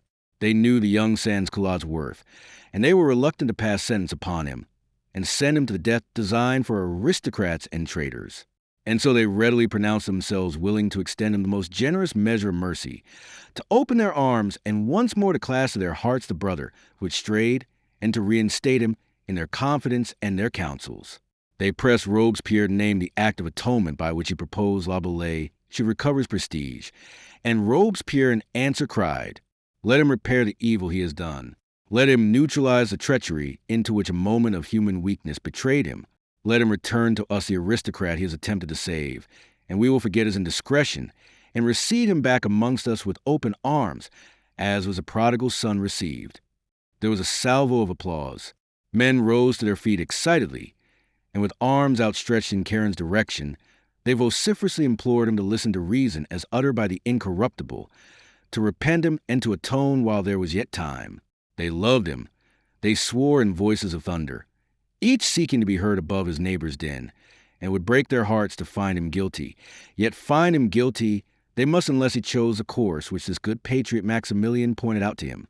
La Bellay stood pale but composed, his lips compressed, his keen eyes alert.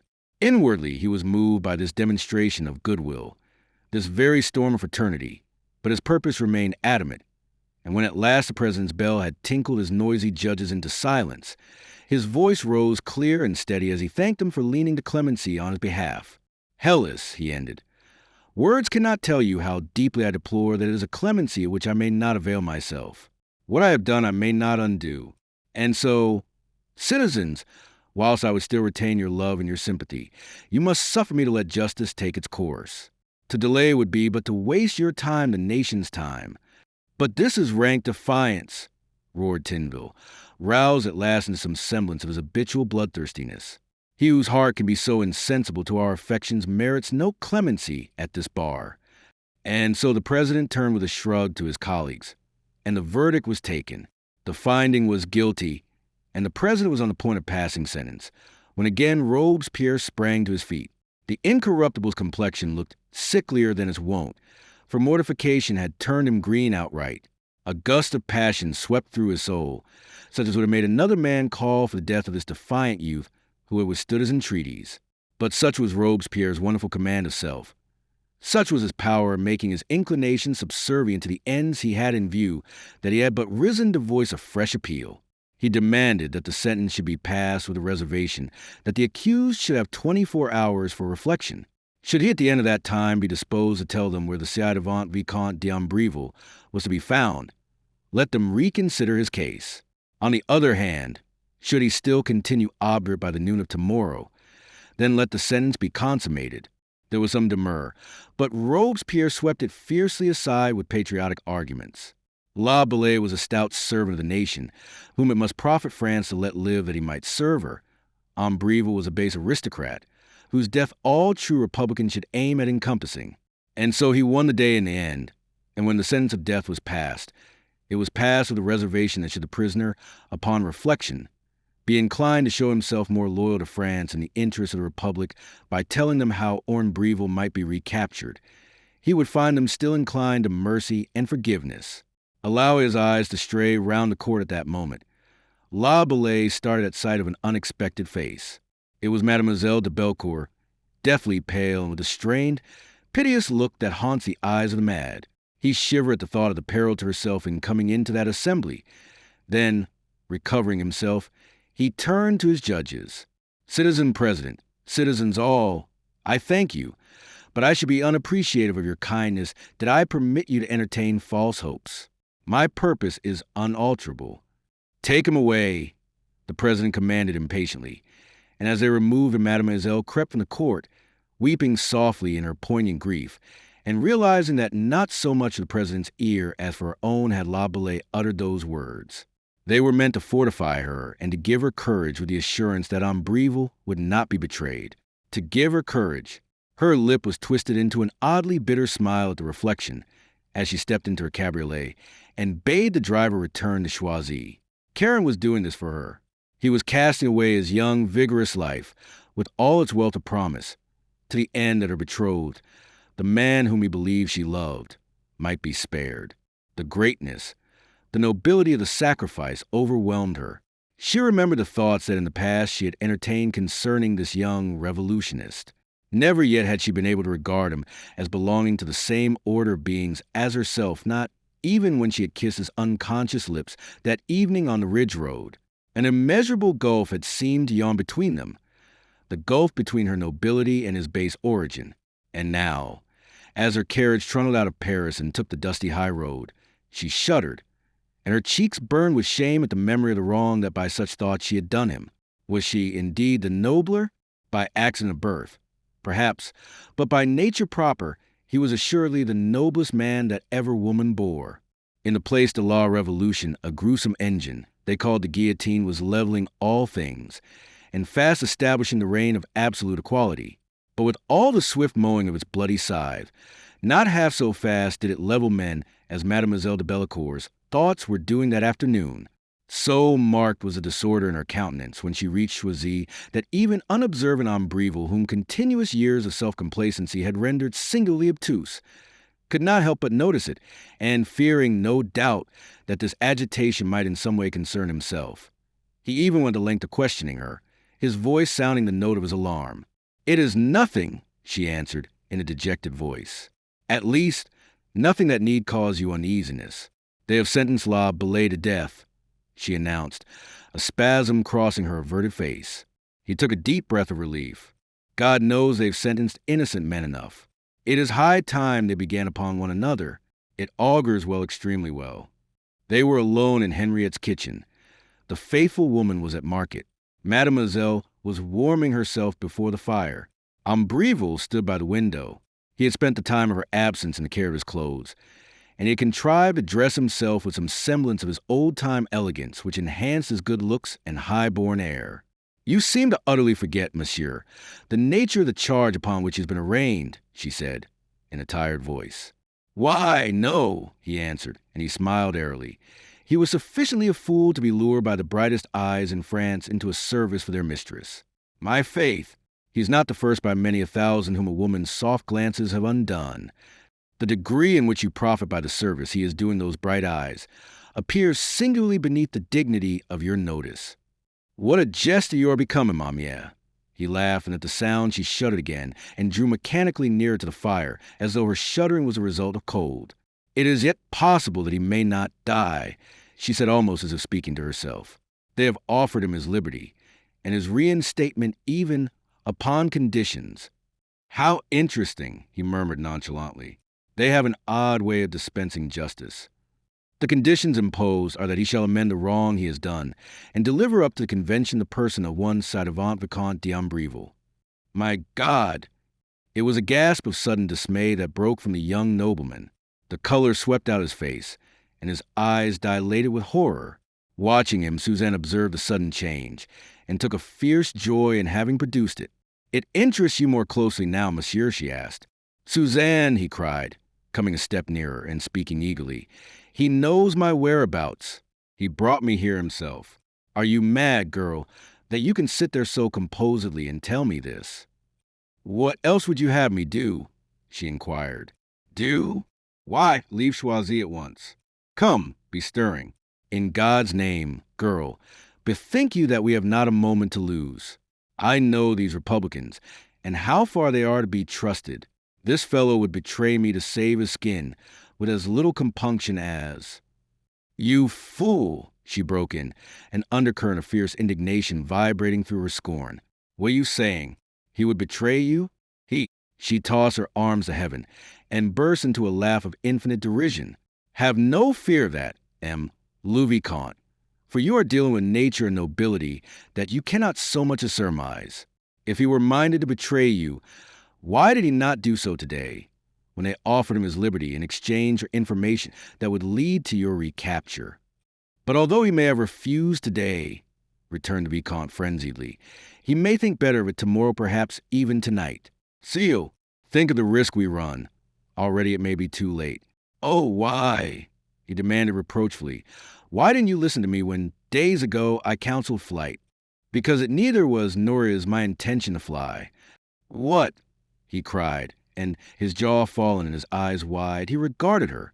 Then suddenly he caught her by the arm and shook her roughly. "Are you mad?" he cried, in a frenzy of anger and fear. "Am I to die like a dog that a scum of a Republican may save his miserable neck? Is this canaille of a revolutionist to betray me to his rabble tribunal? Already have I told you that you need fear no betrayal." "Need I not?" he sneered. "My foi, but I know these ruffians. There is not an ounce of honor in the whole National Convention." "Fool!" she blazed, rising and confronting him with an anger before which he recoiled, appalled. "Do you dare to stand there and prate of honor, you? Do you forget why he stood his trial?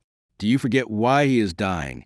And can you not see the vile thing that you're doing in arguing flight, that you talk of honor thus and deny his claim to it? Mon Dieu, your effrontery stifles me.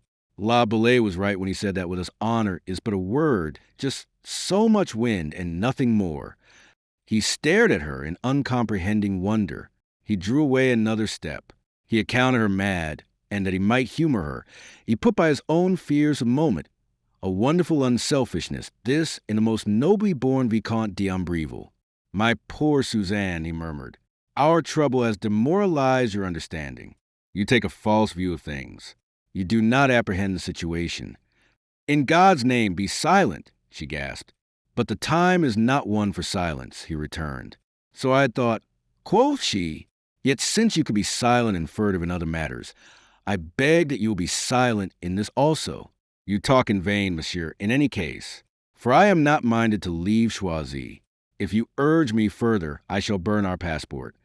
And with that she left him, to seek the solitude of her own room. In a passion of tears, she flung herself upon the little bed. And there she lay, a prey to such an anguish as had never touched her life before.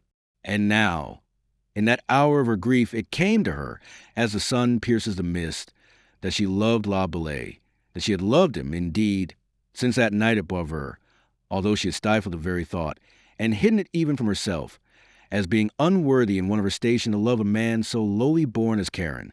But now, on the eve of his death, the truth would no longer be denied. It cried, perchance, the louder by virtue of the pusillanimity of the craven below stairs in whose place Karen was to die. But anyhow, it cried so loudly that it overbore the stern voice of the blood that had hitherto urged her to exclude the sentiment from her heart. No account now did she take of any difference in station. Be she nobler 1,000 times, be simpler 1,000 times, the fact remained that she was a woman, he a man, and beyond that she did not seek to go. Low indeed were the lilies of France, when a daughter of the race of their upholders heeded them so little, and the caste they symbolized. Henriette came to her that afternoon, and, all ignorant of the sources of her grief, she essayed to soothe and comfort her, in which at last she succeeded. In the evening, Ambreville sent word that he wished to speak to her, and that his need was urgent, but she returned him the answer that she would see him in the morning. She was indisposed that evening, she added, in apology, and in the morning they met, as she had promised him, both pale, although from different causes, and both showing signs of having slept but little. They broke their fast together and in silence, which at last he ended by asking her whether the night had brought her reflection, and whether such reflection had made her appreciate their position and the need to set out at once. It needed no reflection to make me realize our position better than I did yesterday, she answered. I had hoped that it would have brought you to a different frame of mind, but I am afraid that it has not done so. I fail to see what change my frame of mind admits of, he answered testily. Have you thought, she asked at last, and her voice was cold and concentrated, that this man is giving his life for you? I have feared, he answered, with incredible callousness, that to save his craven skin he might elect to do differently at the last moment. She looked at him in a mighty wonder, her dark eyes open to their widest, and looking black by the extreme dilation of the pupils. So vast was her amazement at this unbounded egotism that it almost overruled her disgust. You cast epithets about you and bestowed titles with a magnificent unconsciousness of how well they might fit you. For example, in calling this man a craven, you take no thought for the cowardice that actuates you into hiding while he dies for you. Cowardice, he ejaculated. Then a flush spread on his face. "Ma why, mademoiselle," said he, in a quivering voice, "your words betray thoughts that would be scarcely becoming in the Vicomtesse d'Ambreville. That, monsieur, is a point that need give you little thought. I am not likely to become the Vicomtesse." He bestowed her a look of mingling wonder and anger. Had he, indeed, heard her aright? Did her words imply that she disdained the honor? "Surely," he gasped, voicing those doubts of his, "you do not mean that you would violate your betrothal contract? You do not." "I mean, monsieur," she cut in, "that I will give myself to no man I do not love." "Your modesty," said he, "falls in nothing short of the extraordinary frame of mind that you appear to be developing in connection with other matters. We shall have you beating a drum and screeching the say arrêt in the streets of Paris presently, like Mademoiselle de Méricourt." She rose from the table, her face very white, her hand pressing upon her corsage. A moment she looked at him. Then, "Do not let us talk of ourselves," she exclaimed at last. "There is a man in the conciergerie who dies at noon, unless you are forthcoming before then to save him. He himself will not betray you because he No matter why, he will not. Tell me, monsieur, how do you, who account yourself a man of honor above everything, intend to deal with this situation? He shrugged his shoulders. Once he is dead and done with, provided that he does not first betray me, I trust that, no longer having this subject to harp upon, you will consent to avail yourself of our passport and accompany me out of France. Honor does not, for instance, suggest to you that you should repair to the conciergerie and take the place that belongs to you and which another is filling? A sudden light of comprehension swept now into his face. At last I understand what has been in your mind since yesterday, what has made you so odd in your words and manner. You have thought that it was perhaps my duty as a man of honor to go and effect the rescue of this fellow. But, my dear child, bethink you of what he is and of what I am. Were he a gentleman, my equal, my course would stand clearly defined. I should not have hesitated a moment. But this canaille, my FOI, let me beg of you to come to your senses. The very thought is unworthy in you. I understand you, she answered him, very coldly. You use a coward's arguments, and you have the effrontery to consider yourself a man of honor, a nobleman. I no longer marvel that there is a revolution in France. She stood surveying him for a moment. Then she quietly left the room. He stared after her. Woman, woman, he sighed, as he set down his napkin and rose in his turn. His humor was one of pitying patience for a girl that had not the wit to see that to ask him, the most noble d'Ambreville, to die that La Bellay might live was very much like asking him to sacrifice his life to save a dog's. Chapter 23. The Conciergerie. It wanted but a few minutes to noon as the condemned of the day were being brought out of the conciergerie to take their places in the waiting tumbrils. 14 they numbered, and there was a woman amongst them as composed as any of the men. She descended the prison steps in nonchalant conversation with a witty young man of some 30 years of age, who had been one of the ornaments of the pre-revolutionary salons. Had the pair been on the point of mounting a wedding coach, they could not have shown themselves in better spirits.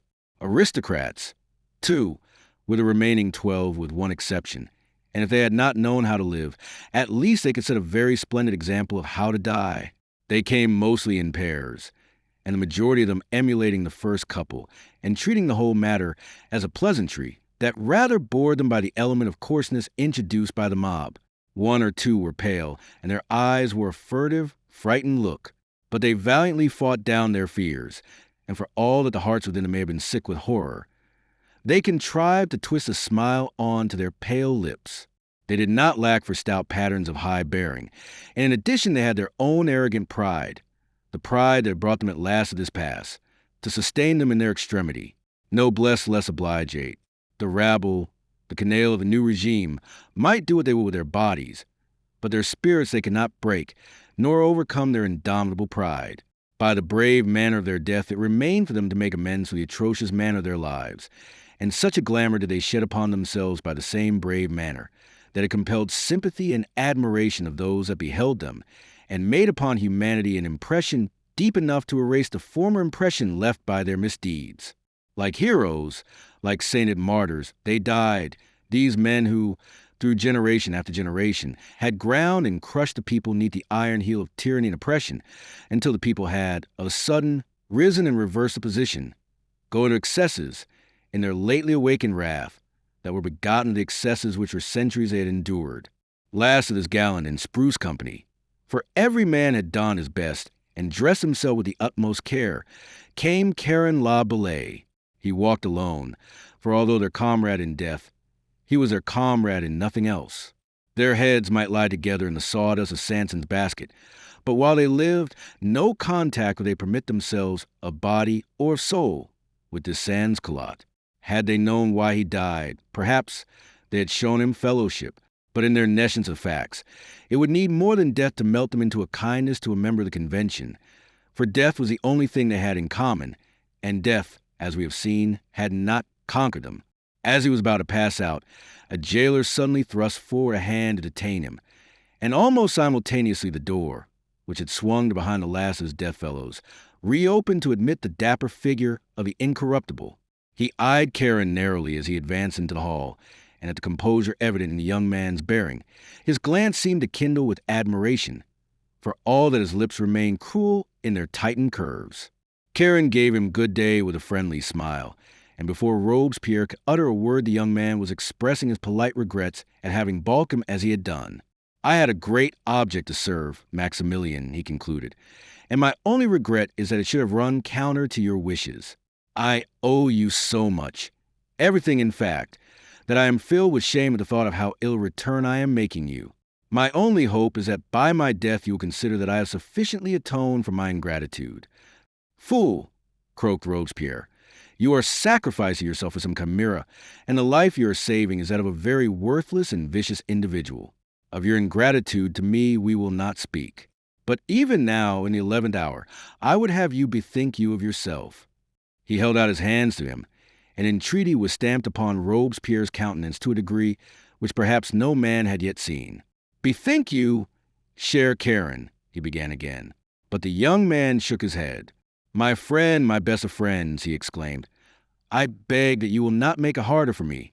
I am resolved, and your entreaties do but heighten my pain of thwarting you, the only pain that in this supreme hour I am experiencing. It is not a difficult thing to die, Maximilian. Were I to live, I must henceforth lead a life of unsatisfied desire. I must even hanker and sigh after something that is unattainable. I die, and all this is extinguished with me. At the very prospect, my desires fade immeasurably. Let me go in peace and with your forgiveness. Robespierre eyed him a moment or two in astonishment. Then he made an abrupt gesture of impatience. Fool that you are, it is suicide you are committing. And for what? For a dream, a shadow. Is this like a man, Karen? Is this... Will you be still, you animal? He barked at the jailer, who had once before touched him upon the arm. Do you not see that I am occupied? But the man leant forward and said some words hurriedly into Robespierre's ear, which cast the petulance out of his face and mind, and caused him of a sudden to become very attentive. Ah, he said at last. Then, with a sudden briskness, let the citizen Lallet not go forth until I return, he bade the jailer. And to Karen he said, You will have the goodness to await my return. With that he turned and stepped briskly across the hall and through the door, which the jailer, all equality notwithstanding, hastened to open for him with as much civility as ever the haughtiest aristocrat had compelled. Saving that single jailer, La Bellay was alone in the spacious hall of the conciergerie.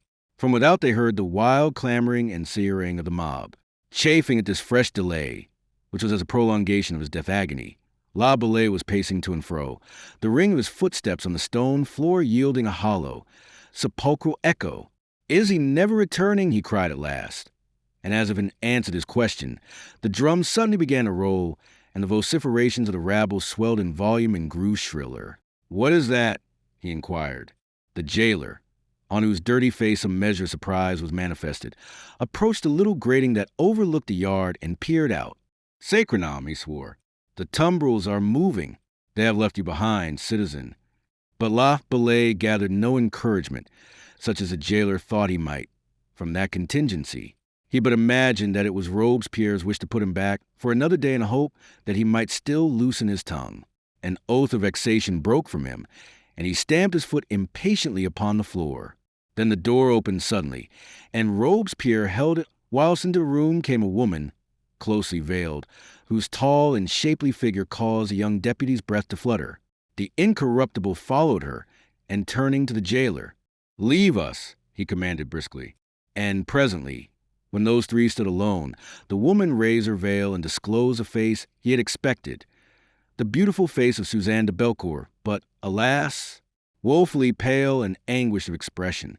She advanced a step towards Karen, and then stood still, encountering his steadfast, wonder-struck gaze, and seeming to falter. With a sob, at last she turned to Maximilian, who had remained a pace or two behind. Tell him, monsieur, she begged. Robespierre started out of his apparent abstraction. He peered at her with his short-sighted eyes, and from her to Karen.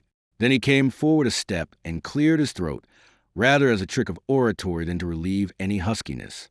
To put it briefly, my clear Karen, said he, the citizen here has manifested a greater solicitude for your life than you did yourself, and she has done me the twofold service of setting in my power to punish an enemy and preserve a friend from a death that was very imminent. In the 11th hour, she came to me to make terms for your pardon. She proposed to deliver up to me the person of the ci-devant Vicomte d'Ambreville, provided that I should grant you an unconditional pardon. You can imagine, my good Karen, with what eagerness I agreed to her proposal, and with what pleasure I now announce to you that you are free. Free! Gasped Laboulaye, his eyes traveling fearfully from Robespierre to Mademoiselle, and remaining riveted upon the latter, as though he were attempting to penetrate into the secrets of her very soul. Practically free, answered the incorruptible. You may leave the conciergerie when you please. Thought I shall ask you to remain at your lodging in the Rue Nationale until this Ambreville is actually taken. Once he has been brought to Paris, I shall send you your papers that you may leave France. For, much though I shall regret your absence, I think that it will be wiser for you to make your fortune elsewhere after what has passed. Laboulaye took a step in Suzanne's direction. You have done this? He cried in a quivering voice. You have betrayed the man to whom you were betrothed? Do not use that word, monsieur, she cried with a shudder. My action cannot be rank among betrayals. He would have let you go to the guillotine in his stead. He had not the virtue to come forward, for all that he knew that you must die if he did not. On the contrary, such a condition of things afforded him amusement, matter to scorn and insult you with. He would have complacently allowed a dozen men to have gone to the guillotine, that his own worthless life might have been spared. But he was your betrothed. Laboulaye protested. True, she made answer, but I had to choose between the man it had been arranged I should marry and the man I loved. A flush crimsoned her cheek, and her voice sank almost to a whisper. And to save the man I love, I have delivered up Ambreville. Suzanne, the name burst from his lips in a shout of wonder and of joy ineffable. In a stride, he seemed to cover the distance between them, and he caught her to him as the door slammed on the discreetly departing Robespierre.